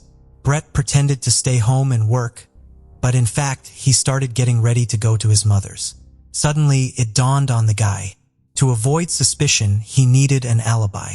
The resourceful Brett crafted a device that imitated him working at the computer by periodically pressing keys. In addition, he set up automatic email sending at a specific time. Next, Brett packed all the necessary items for his disguise into a sports bag, including clothes and a wig. Slipping out of the house unnoticed through the fire escape to avoid being captured by surveillance cameras, the guy headed to Susan's place. Just as stealthily, in a mask and wig so that no one would recognize him, Brett arrived at his mother's house. On the doorstep, he took off all his disguise and went inside. Once again, Brett tried to talk to his mother and convince her to help him with money, but Susan was unyielding. A fierce argument broke out between them. The woman insisted that her son confess his lies to Kristen himself. Otherwise, she threatened to expose him on her own. Meanwhile, the quarrel flared up with renewed vigor. Sensing something was wrong, Susan took advantage of the moment when Brett briefly stepped out and urgently called her eldest son, Chris. She begged him to come over and help deal with the conflict with Brett, and Brett went to the garage for a reason. He had hidden a crossbow there in advance. Returning with the weapon, the guy started fiddling with it, setting everything up for the shot. This task turned out to be not so simple and took some time. Suddenly, his mother entered the garage. In a fit of blind rage, Brett grabbed the first tool he could find and struck Susan twice, hitting her cheek and ear. The woman screamed in pain, shocked that her own son had raised a hand against her. A fight broke out between them. During the scuffle, Both fell to the floor and rolled around in a tangle, knocking everything down in their path. Brett groped for a long dirty rag and without much thought, strangled his 63-year-old mother with it. Only after committing the deed did it begin to dawn on him that everything had gone wrong. The perfect murder had turned into a nightmare. The guy suddenly remembered that Chris, summoned by his mother, was about to arrive. Upon seeing her body, his older brother would immediately realize whose handiwork this was. Without much hesitation, Brett decided to get rid of Chris as an unwanted witness. He jumped up, grabbed the crossbow, and started fiddling with it again. Now a plan to kill his brother was brewing in Brett's head. Having prepared everything for the new crime, he lurked in the garage waiting for Chris. Soon, the unsuspecting 42-year-old man crossed the threshold in search of his mother. At that moment, Brett silently approached him from behind and shot him point blank in the back of the head. Chris instantly fell dead. Brett dragged his bloodied body over to his mother's corpse and covered them with a tarp. The guy rushed to grab his bag of clothes to quickly change and flee. Unexpectedly, Brett's younger brother, 29-year-old AJ, appeared at the doorstep of his mother's house coming for a visit. For Brett, this was a real catastrophe. He frantically pondered what to do next, change clothes and run or stay and kill AJ too. Brett feared that his younger brother, upon discovering the bodies, would immediately call the police, and then he would certainly be caught. This pushed the guy to commit yet another gruesome murder. After tracking down AJ, Brett followed him, holding the crossbow at the ready. He crept up to his unsuspecting victim with the intention of cunningly shooting him in the back of the head, just like Chris. But this time something went wrong. AJ sensed danger and noticed the armed Brett. A life-and-death fight broke out between the brothers. At some point, Brett managed to wound AJ, hitting him in the neck with a crossbow. AJ screamed in pain and fled. He ran out of the house, leaving a trail of blood in the sand, and collapsed exhausted in the driveway. It turned out that there was another brother in the house, 39-year-old Leland, who had been carelessly sleeping this whole time. He was awakened by AJ's horrific scream. Looking out the window, Leland saw his bloodied brother on the path. The man rushed to the phone to call 911, but he didn't make it. At that very moment, a crazed Brett pounced on him. A fierce fight broke out between the brothers, which rolled through the entire house, turning it into a bloody mess. Taking advantage of the moment when Brett was distracted, the wounded Leland managed to slip out unnoticed, crawl to the neighbors, and lose consciousness on their doorstep. The good people immediately called the police. Meanwhile, the enraged Brett dashed back into the yard, catching a glimpse of the wounded AJ, who was trying to crawl away bleeding. Obsessed with the desire to finish off his younger brother at all costs before he attracted the neighbors' attention, Brett chased after him. Chapter 12, the finale of the bloody drama. As he pursued AJ, Brett suddenly saw that Leland had managed to fully rat him out to the neighbors. From that point on, the guy no longer had any chance of salvation. The police were about to arrive at the crime scene and put an end to his bloody odyssey. The brilliant plan for the perfect murder had crumbled to pieces. In despair, Brett decided to surrender. Unhurriedly, he returned to his mother's house, grabbed a bottle of water, and settled on the porch, patiently waiting for the arrival of law enforcement.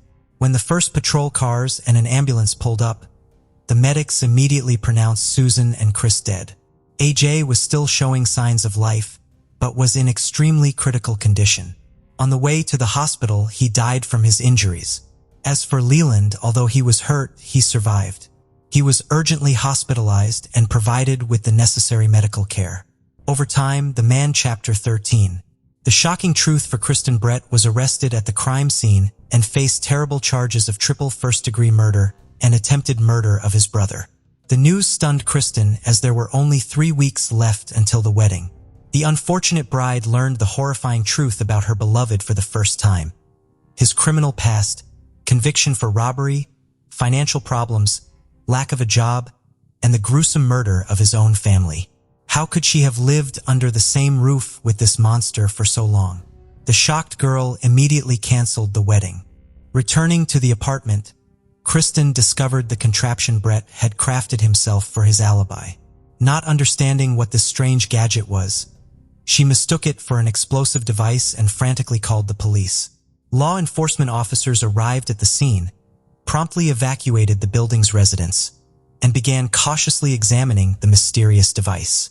It soon became clear that it posed no danger, but the cops were amazed by Brett's extraordinary ingenuity and scrupulousness. One couldn't deny his intelligence and inner strength, which unfortunately he had channeled in the wrong direction. If only Brett had chosen the right path in life from a young age, his potential could have brought much good to society. Chapter 14: Admission of Guilt and Sentencing. At the court hearing, Brett decided to plead guilty. He made a deal with the prosecution, agreeing to have his actions qualified as a triple second-degree murder. Trying to mitigate the sentence, the guy claimed that he had only planned to scare his mother with the crossbow and have a serious conversation with her. Allegedly, he wanted Susan to finally understand and support him. But unfortunately, everything got out of control. Brett swore that he had not intended to do anything to his brothers. They had simply ended up in the wrong place at the wrong time. However, the prosecution insisted otherwise. In their firm belief, the defendant had planned from the very beginning to brutally deal with his mother, not just talk to her. The prosecutors argued that Brett had taken the crossbow with him specifically to kill Susan and therefore must crossbow with him specifically to kill Susan and, therefore, must face severe responsibility. As a result, Adai was found guilty of first-degree murder of his mother and second-degree murder of his brothers. The court handed down a harsh sentence. 3 life terms. The court handed down a harsh sentence. 3 life terms with the right to parole no earlier than 25 years. In addition, Brett was sentenced to 10 years for the attempted murder of his brother Leland. All punishments are to be served simultaneously. This means that the guy will only be able to seek early release in a quarter of a century. The sole surviving brother Leland greeted the verdict with relief. Despite all the pain and bitterness of loss, he sincerely respected Brett for his expressed remorse. In Leland's deep conviction, his younger brother was not a bad person at heart, but had unfortunately become hopelessly lost in life. Brett had stepped onto the slippery path of deceit and eventually got completely mired in the quagmire of his own lies. He could no longer extricate himself from it, which led to a terrible tragedy. Brett Ryan's horrific story serves as a warning to us all. It vividly demonstrates how seemingly small lies and concealing the truth can lead to dire consequences. At some point, the lies grow, accumulating new details and become uncontrollable, ruining not only the deceiver's life, but also the lives of their loved ones. Brett had every chance to get on the right track after his first prison term. He had the support of his beloved girlfriend and family. He could have gotten an education and found a job. However, the guy chose a different path, the path of untruth, which ultimately led to a terrible tragedy and destroyed more than one life. It doesn't matter whether Brett acknowledged his mistake sincerely, or if his remorse was merely a way to soften the sentence. What's much more important is what conclusions he will draw himself while serving his life sentence. Will he be able to rethink his life and at least try to become a better version of himself? Only Brett himself knows the answer. However, his story definitely makes us reflect on our own actions. In conclusion, I would like to emphasize once again, honesty and responsibility are not just pretty words, but a vital necessity. It's important to value our loved ones, trust them, and share our problems with them. After all, it's much easier to overcome difficulties together and find a way out even from seemingly hopeless situations. Only on a solid foundation of truth, trust, and mutual support can we build a happy future. And perhaps had Brett Ryan known this, he would have never set foot on the wrong path that led him behind bars. This story should serve as a lesson and reminder to all of us that our most precious treasure in life is our family and loved ones. So let's cherish them, respect them, and above all, be honest with ourselves, because self-deception is the first step towards a real-life tragedy. The case of Christy Wilson. Christy Wilson was born on January 10, 1978 in San Jose, California. She attended Gunderson High School and later earned a business degree from California State University, Chico.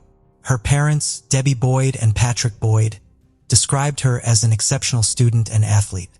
After college, Christy landed a job at a tech company near Sacramento, where she worked until the high-tech crisis led to her job loss. In her free time, she enjoyed playing blackjack at a local casino, where she met her boyfriend, Danny Burlando. Initially, Christy's relationship with Danny was quite harmonious, and her family and friends thought they made a great couple. However, things took a turn for the worse after they moved to Sacramento together. Christy started showing up with bruises, but she wouldn't talk about how she got them. Following her job loss, Christy returned to her parents' home in San Jose. She eventually received a job offer in San Francisco and decided to start fresh. On October 4, 2005, Christy Wilson went to Sacramento to collect her remaining belongings. However, just 2 days later, her boyfriend Danny Burlando contacted her parents to report that she had vanished. He claimed to have searched for her by contacting local jails, hospitals, and friends before reaching out to them. The police were also informed about Christy's disappearance. According to Danny, Christy visited his apartment on October 4th. He then went to dinner with his family while Christy went to the Thunder Valley Casino. This was the last time he saw her. It's worth noting that Danny's family didn't get along with Christy, which is why he attended the family dinner without her. The tension between their families was due to concerns about Christy's safety. Christy's family had noticed bruises on her body, suggesting that Danny had been physically abusing her. Christy's stepfather, Patrick Boyd, was particularly upset when he found out about the abuse. He wanted to confront Danny, but Christy's mother, Debbie Boyd, intervened to prevent a confrontation. Danny Burlando was 31 years old when Christy disappeared. He had recently lost his job as a car salesman. About a month prior to Christy's disappearance, the police were called to their residence after neighbors reported hearing Christy screaming. Although the police found that they had been arguing, they made up quickly and no further action was taken. When Christy went missing, Danny was the primary suspect due to their previous altercation. His decision to wait nearly 48 hours before reporting her missing to the police raised suspicions that he might have used this time to destroy evidence. However, Danny cooperated fully with the investigation, allowing police to examine his phone records, credit card activity, computer, apartment, and car. Despite being a suspect, no evidence of foul play was found. Danny had an alibi for the time Christy went missing, having attended a family dinner. Before reporting her disappearance, he attempted to contact Christy 78 times, but she did not answer. The police interviewed Christy's friends and family and reviewed her phone and credit card activities, but found no activity on her bank account since October 4th. Christy's family and the police worked together to find her. They searched the area with dogs, volunteers, and a police helicopter. Her family asked people to share any information they had about Christy's whereabouts. Danny searched for Christy on his own and visited the Thunder Valley Casino. The casino staff couldn't give him any useful information. However, he found Christy's car in the parking lot. The investigators arrived at the casino and confirmed Christy's car was still in the parking lot. This finding caused confusion rather than answers. There were no signs of a fight or other suspicious activities around her car. The big questions were whether Christy left the casino on her own, and why her car remained there. Detectives reviewed security footage inside and outside the casino hoping to understand what had happened. At the same time, the police conducted another search of Christy and Danny's apartment, but it yielded no results. Meanwhile, Christy's stepfather, Patrick, a police officer, organized a search of a nearby river, but nothing was found. The investigation shifted its focus to Thunder Valley Casino, where Christy was last seen. Using her player's card, investigators tracked her movements and discovered that she played blackjack around 11 p.m. The casino's recordings showed Christy sitting at a table with a man, but Danny was nowhere to be seen. The man and Christy appeared to be communicating, congratulating each other on wins and offering comfort when they lost. They spent about 6 hours together at the casino, during which the man was seen putting his hand on Christy's shoulder. Christy had a night of mixed results. She began well, winning and keeping a good count of the cards. However, as the evening progressed, her luck turned, and she started to lose. As she consumed more drinks, Christy became increasingly agitated and lost control. The casino staff eventually asked her to leave, but the man intervened, saying, "Don't worry, I'll take care of this beauty." Shortly after, the man and Christy left the casino together, as captured on camera. During a visit to Thunder Valley, detectives made a significant discovery when casino employees found a mobile phone under a blackjack table. The phone belonged to Christy, and it's possible she had unknowingly dropped it. This development hindered the police's plan to track Christy's location through her phone. Further investigation of the CCTV footage revealed that Christy and a man she had met at the casino left the blackjack table and went to the parking lot 4 minutes later. A white car, later identified as belonging to the man, left the parking lot, while Christy's vehicle remained in place. The detective suspected that Christy might have left with the man in his car. The police needed to determine whether Christy had willingly accompanied the man or if he had forced her into the car. After analyzing players' card data, detectives identified the man as Mario Flavio Garcia, a 53-year-old family man from Auburn with a successful IT career. As the investigation progressed, the detectives discovered that the white car seen in the CCTV footage belonged to Mario Garcia, making him the primary suspect in Christy's disappearance. However, the footage showed that Mario Garcia appeared to be alone in the car when he left the parking lot, and Christy never returned to her vehicle. Mario Garcia had stayed in the parking lot for 3 minutes and 41 seconds, raising questions about what might have occurred between him and Christy during that time. Detectives investigating Mario Garcia's life discovered a stark contrast between his public and private persona. While he was a respected community member and football coach, he also had a dark history. 25 prior, Mario had been arrested for kidnapping his ex-girlfriend, taking her to a secluded location, and forcing her into a sexual act at gunpoint. Despite the severity of the crime, the case was plea bargained down to assault with a deadly weapon, resulting in a lenient sentence of 18 months probation. This was not the only instance where Mario's caught the attention of police. In another incident, Mario was involved in a tumultuous relationship with Lynette Smith. In 1979, Mario, Lynette, and her mother, Violet Davis, spent Christmas together. After dinner, the three of them got into Lynette's car, which subsequently crashed into a river near Oakland Airport. Mario, the sole survivor, claimed Lynette was driving, but investigators could not confirm this. Violet Davis's body was found in a car, while Lynette's body was not recovered until a week later. The incident was initially believed to be an accident, and no one was charged in connection with the deaths. After collecting the available information, investigators interviewed Mario about Christy Wilson. He maintained he was unaware of her disappearance and stated that they left the casino together, parted ways politely after exchanging goodbyes, and went in different directions. Although he claimed to have headed home immediately, his words couldn't be confirmed or disputed through the casino's CCTV footage. Nonetheless, by reviewing security recordings from surrounding locations, investigators ascertained Mario lied. CCTV evidence outside of the casino caught Mario heading the opposite way of his claimed direction after they were separated.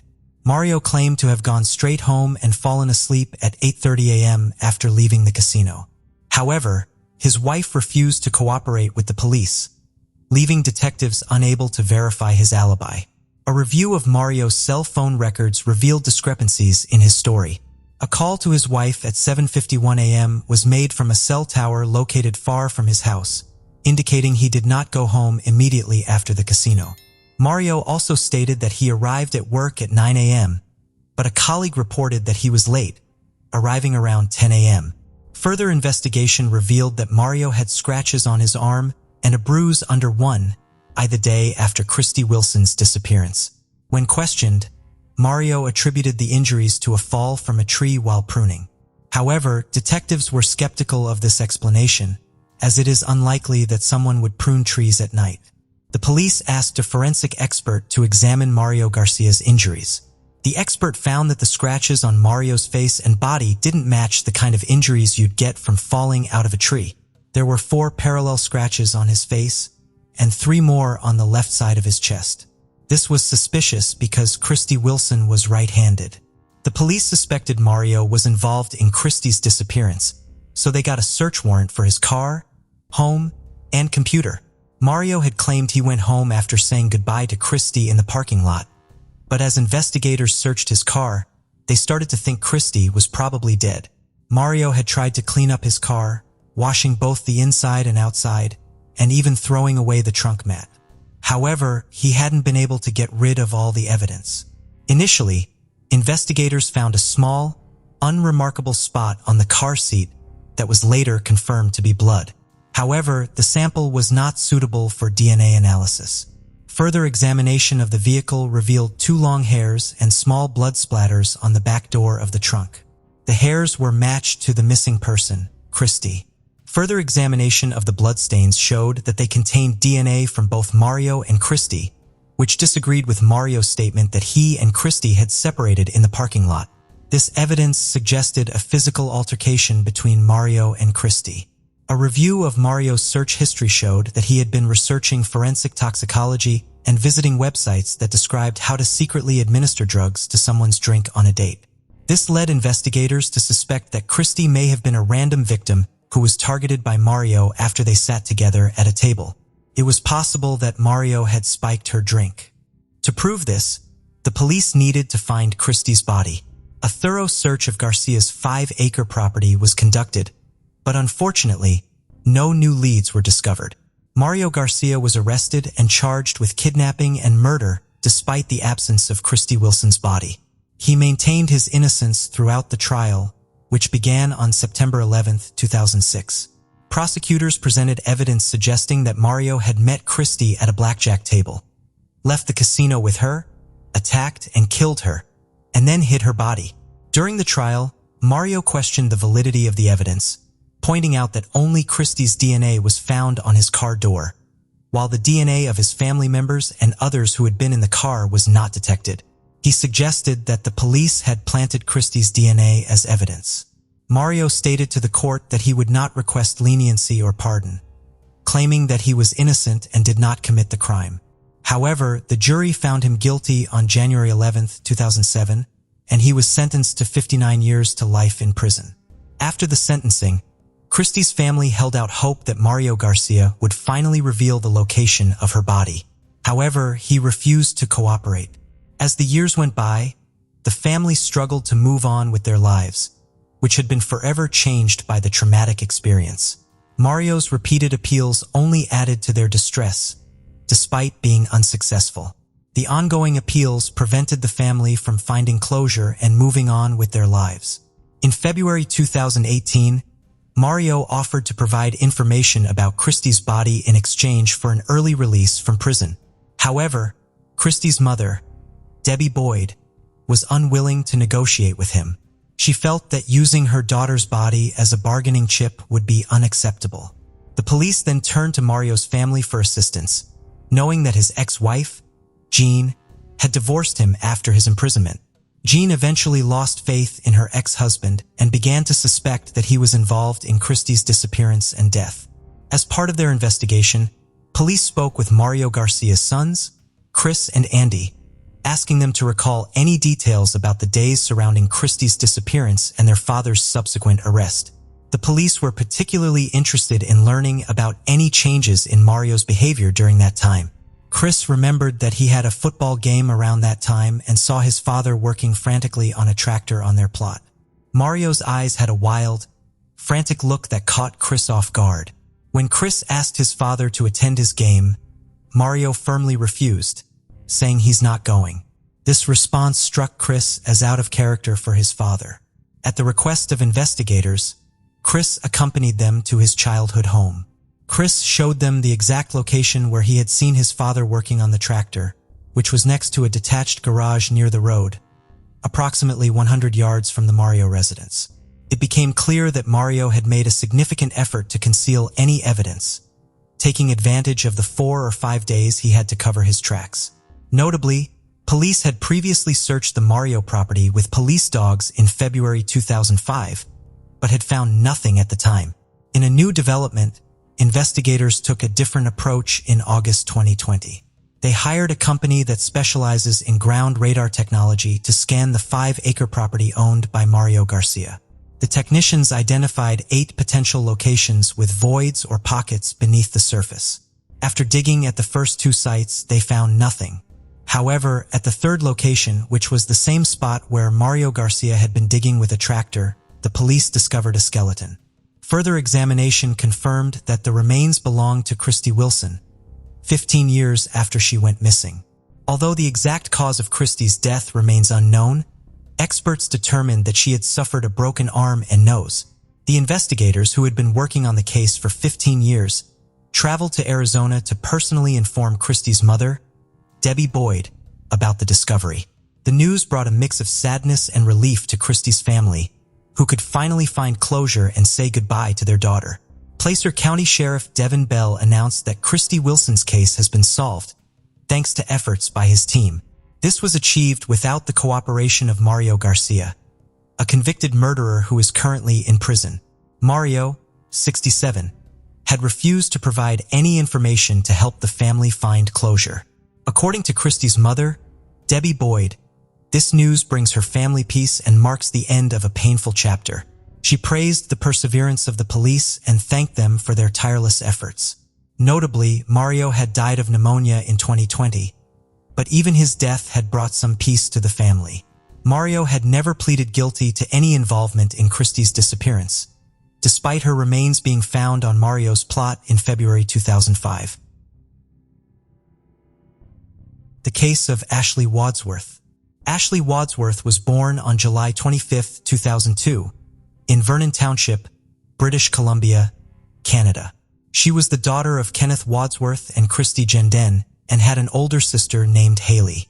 The Wadsworth family was large and close-knit, consisting of over 50 people, including cousins, uncles, and aunts of varying degrees of kinship, all living in the same community. Ashley was a cheerful, outgoing, and energetic girl who was popular and had many friends. She enjoyed outdoor activities such as swimming, horseback riding, and skiing. She was also passionate about tennis and played the clarinet. Ashley was very active on social media, frequently sharing memes, jokes, and photos. It was through social media that Ashley met Jack Seppel in 2015, when she was 12 years old and he was 15. Jack Seppel was born on January 9, 1999. His mother, Tracy Dalton, was married to a man named Ricky. Jack's relationship with his father, who passed away in February 2019, was reportedly strained. Jack did not communicate with his brother, Jordan, but he did stay in touch with his sister, Nadia. Apart from his mother and sister, Jack did not have many close relationships, preferring to interact with people primarily through the internet and video games. According to Jack's acquaintances, he had a mixed reputation in school. On the one hand, he was remembered as a charming, fun, and lively kid. On the other hand, they recalled his dark side, which emerged when he became angry and displayed aggressive behavior towards himself and others. A mutual friend introduced Jack to Ashley through social media, a common way for teenagers to meet and form virtual friendships. As their online relationship grew, Ashley and Jack became close virtual friends. At the time, Ashley didn't have a smartphone and used her family's computer to access social media, so her family was aware of her friendship with Jack. During their long-distance friendship, Jack had relationships with other girls, and Ashley also had typical teenage experiences. Although they occasionally stopped communicating, their connection never completely faded, and they continued to stay in touch over the years. As they grew older, Ashley and Jack's relationship evolved. They started communicating through video calls, which led to a more intimate and romantic relationship. Jack became a familiar figure to Ashley's family, who would often greet him warmly when they saw him talking to the guys. He also sent Ashley gifts, such as teddy bears and purses, on multiple occasions. Ashley's family and friends noticed that she had a tendency to compare every boy she met to Jack. However, due to the significant time difference between their locations, Jack lived in Essex, while Ashley was in Vernon. They struggled to find time to talk, often waking up too early and going to bed too late. As Ashley turned 15 in February 2018, she began to express a desire to meet Jack in person. However, her family refused to let her travel alone to another continent. Like many young couples, they occasionally argued, and when Ashley would block Jack on social media during these fights, he would find ways to contact her again, creating new accounts or sending messages through his sister or acquaintances. This behavior was seen as disturbing and intrusive by Ashley's loved ones, but she continued to insist that Jack was a kind and compassionate person. In October 2018, Jack, who was 19 at the time, got a tattoo of Ashley's name on his arm when she was just 16. Her parents thought this display of affection was excessive and warned her to be cautious. However, Jack soon began exhibiting jealous and violent behavior. He would become angry if he suspected Ashley was talking to other guys, despite continuing to date other girls himself. He claimed Ashley was his favorite and swore his loyalty to her alone. This incident marked the beginning of a disturbing pattern of behavior. Ashley's friends and family grew increasingly concerned as Jack's behavior escalated. One day, Ashley called a friend who was at Jack's house, and he wouldn't let her leave. According to the friend who overheard the conversation, Ashley surprisingly remained calm, as if she was used to such situations. She simply asked Jack to stop being crazy. Ashley confided in her friends about the incident but didn't tell her parents. However, her friends strongly advised her to cut off all contact with Jack. Despite his history of fights and problematic behavior, Ashley and Jack continued to reconcile. At just 18 years old, Ashley had known Jack since her early teens, but she seemed unaware of the extent to which he had manipulated her from a young age. Ashley started working at fast food restaurants and department stores to save money for leisure activities. Her first purchase was a tablet, which allowed her to use social media more privately. She then began saving for a trip. During her senior year of high school, Ashley, a spiritual and inquisitive person, had a profound moment of insight after reading the Book of Mormon. This led her to start following the Church of Jesus Christ of Latter-day Saints. Ashley graduated from Sighton High School in 2020. She wanted to experience university life fully, so she decided to take a year-long break before continuing her studies. In the first half of 2021, Ashley continued working and saving money.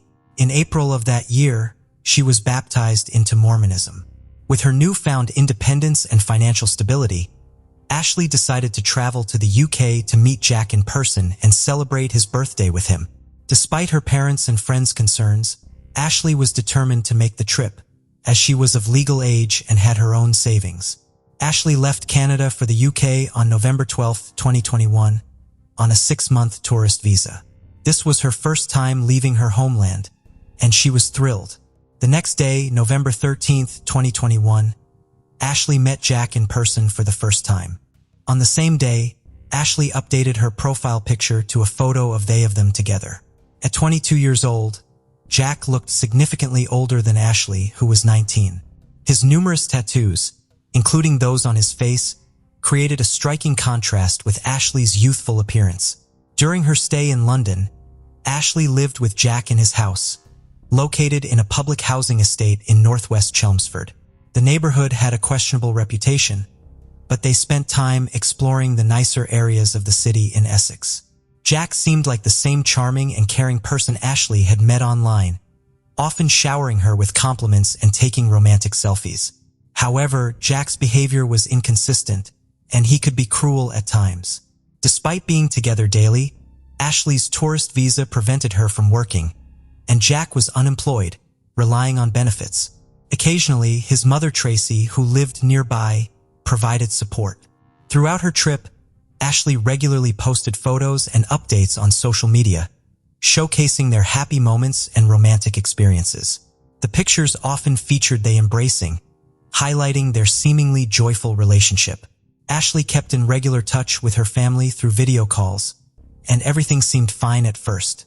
They even adopted a new kitten, Winston, which was a positive addition to their lives.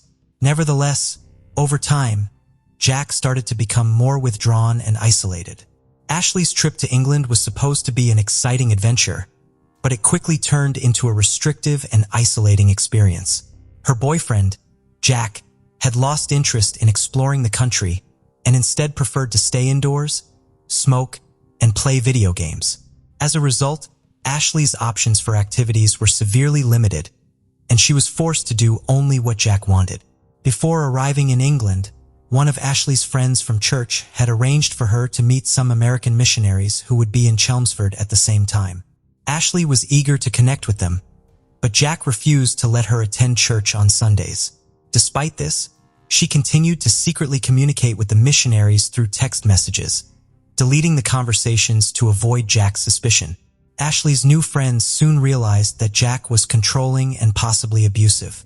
When she confided in them about her problems, Ashley admitted that she knew she deserved better, but she was trying to keep Jack happy. However, the abuse went beyond controlling her communication. About 6 weeks into their trip, Jack became violent when he discovered that Ashley had blocked 2 UK phone numbers. He mistakenly believed that the numbers belonged to other men, triggering a jealous outburst.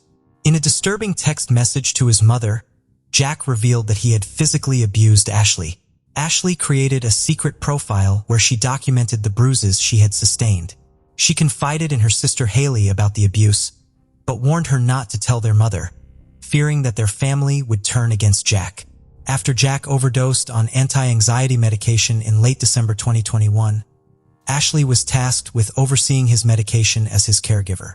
She kept this responsibility a secret from her mother and friends, but Haley inadvertently revealed the truth.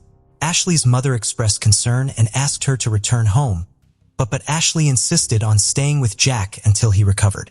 In early January 2022, another disturbing incident occurred. Jack smashed a beer glass over Ashley's head, leaving her in tears.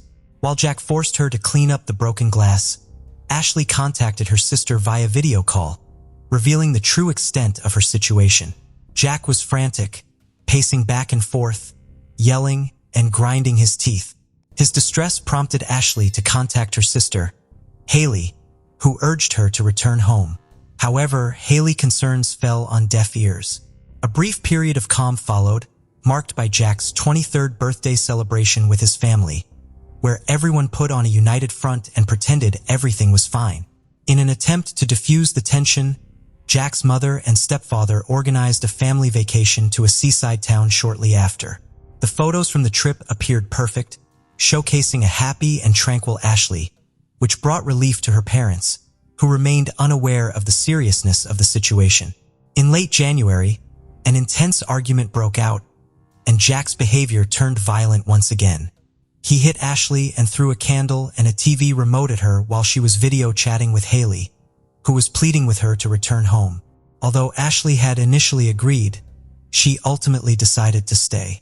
Despite witnessing Jack's cruel nature, she clung to the hope that the charming person she once knew was still buried deep within him. Ashley was convinced that time, her love, or perhaps medical treatment could help Jack overcome his destructive tendencies, a sentiment that was echoed by her mother during subsequent conversations with Jack.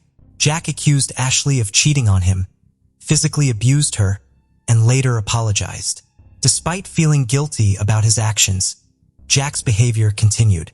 The situation escalated on the morning of February 1st, 2022, when Jack became angry with Ashley again. He accused her of abandoning him and seeing other people in secret. He demanded to see her phone and check her social media accounts to prove his allegations. Around 8 a.m., their neighbor Haley Borton Shaw heard Ashley's screams through the shared wall.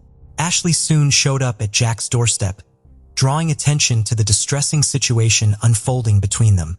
Haley was shocked and Ashley appeared at her door, barefoot and crying, with a cut on her palm that was bleeding. Ashley explained that Jack had become enraged when he caught her looking at intimate photos of them. He had verbally abused her, physically attacked her, smashed her phone, and thrown her kitten against the wall. Despite Haley's concerns for Ashley's safety and fear that Jack might try to harm her, Ashley asked Haley not to call the police. Haley reluctantly agreed, but begged Ashley to see a doctor instead of returning to Jack's apartment. When Ashley refused, Haley decided to go and talk to Jack herself. During their conversation, Jack apologized for his actions and remained calm. Haley then left for a doctor's appointment around 9 a.m. Meanwhile, Jack's neighbor received a misdelivered package and brought it to his doorstep. Jack was hesitant to answer the door, which wasn't unusual since he was known to be an unfriendly and paranoid person. Around this time, Ashley called her family using Jack's cell phone, informing them of her situation. Ashley's mother was already aware of what was going on because Haley had previously confided in her about Jack's abusive behavior towards Ashley. Ashley's parents immediately bought her a return ticket for February 3rd to escape the abusive relationship. When she informed Jack, he offered to drive her to the airport. However, before she left, Ashley's mother made it clear that if Jack hurt her again, she would contact the police. She also advised Ashley to go straight to the airport if Jack assaulted her again. The conversation between Ashley and her family lasted for 3 hours before they ended the call. It was 11 a.m. in Chelmsford and 3 a.m. in Vernon when the call ended. A short time later, Jack sent a message to his mother, admitting to brutally beating Ashley again. During the assault, Ashley fell to the floor and possibly broke her arm. This violent incident occurred between 11:22 a.m. and 12:38 a.m. Ashley managed to send several messages to her family and friends using Jack's phone, but since it was nighttime, no one responded immediately. She also reached out to her friends at the church in Chelmsford, asking for help in describing the emergency. Unfortunately, these messages were not received until hours later, when it was too late to intervene. Between 12:38 and 12:45, Jack violently attacked Ashley, choking her until she lost consciousness. He then proceeded to the kitchen, retrieved an 11-centimeter knife, and repeatedly stabbed Ashley's chest and stomach around 100 times, ultimately ending her life. Following the attack, Jack updated his social media profile picture with a photo of himself and Ashley, accompanied by the caption, "Always mine." He also recorded a video message for Haley, expressing his love for Ashley, apologizing, and stating that he couldn't let her go, adding that his mental state was unstable. The video, which was never sent, showed Ashley's body next to him. Meanwhile, in Vernon, Ashley's family discovered a large number of messages from her on their phones. They immediately contacted Jamie Ashworth, a family friend from their Mormon community in Chelmsford. Jamie and Tyler Borden, another acquaintance from the church, went to Jack's apartment in England. After knocking on the door and receiving no response, they called the police and left the scene. In a desperate attempt to cover his tracks, Jack texted Ashley's family and friends, pretending to be her. However, the messages from loved ones continued to pour in, and Jack ignored them. Meanwhile, they were frantically trying to reach Ashley. Eventually, Jack called his sister Nadia and confessed to killing Ashley, even going so far as to show her the body. This disturbing conversation took place at approximately 4:13 p.m. When the police arrived at the apartment 10 minutes after Jamie's call, they found that the situation had already turned tragic. They arrested Jack, who was covered in blood, on the spot. He told the officers that he had experienced a psychotic episode and confessed to the crime. As a result, he was taken into custody and sent to Chelmsford Prison. His trial was scheduled for September 7, 2022, at Chelmsford Crown Court. The court's psychiatric examination concluded that Jack was mentally fit to stand trial. However, the evidence against him was irrefutable, including a video recording of him admitting to the crime. Faced with the overwhelming evidence, Jack immediately pleaded guilty. The judge then informed him that, given his confession, a life imprisonment sentence was inevitable. At the hearing, which took place under Judge Edward Murray at Chelmsford Crown Court, Prosecutor Simon Spence detailed Jack's extensive criminal history, which dated back to his teenage years. During the hearing, Ashley's parents learned the disturbing truth about Jack. Jack had a history of run-ins with the law, including arrests for stalking, kidnapping, and violent assault. He had also been issued multiple restraining orders, including against his mother and former girlfriend. The revelation of Jack's extensive criminal record shocked and devastated Ashley's parents, who had never suspected the true nature of the man who had taken their daughter's life. During the hearing, the prosecution and defense discussed a letter written by Jack from prison in which he apologized for his actions. The letter was later released to the media by Judge Murray, who cited the importance of transparency in the justice system. In the letter, Jack expressed regret to Ashley's family, especially her mother and sister Haley, acknowledging that nothing could undo the harm he had caused. Jack accepted responsibility for his actions and acknowledged that his mental state contributed to the tragedy. He also claimed to have previously discussed his mental health with Ashley. Ultimately, Jack was sentenced to life in prison with the possibility of parole after 23 years. Thank you for joining us on this journey into the depths of unsolved mysteries.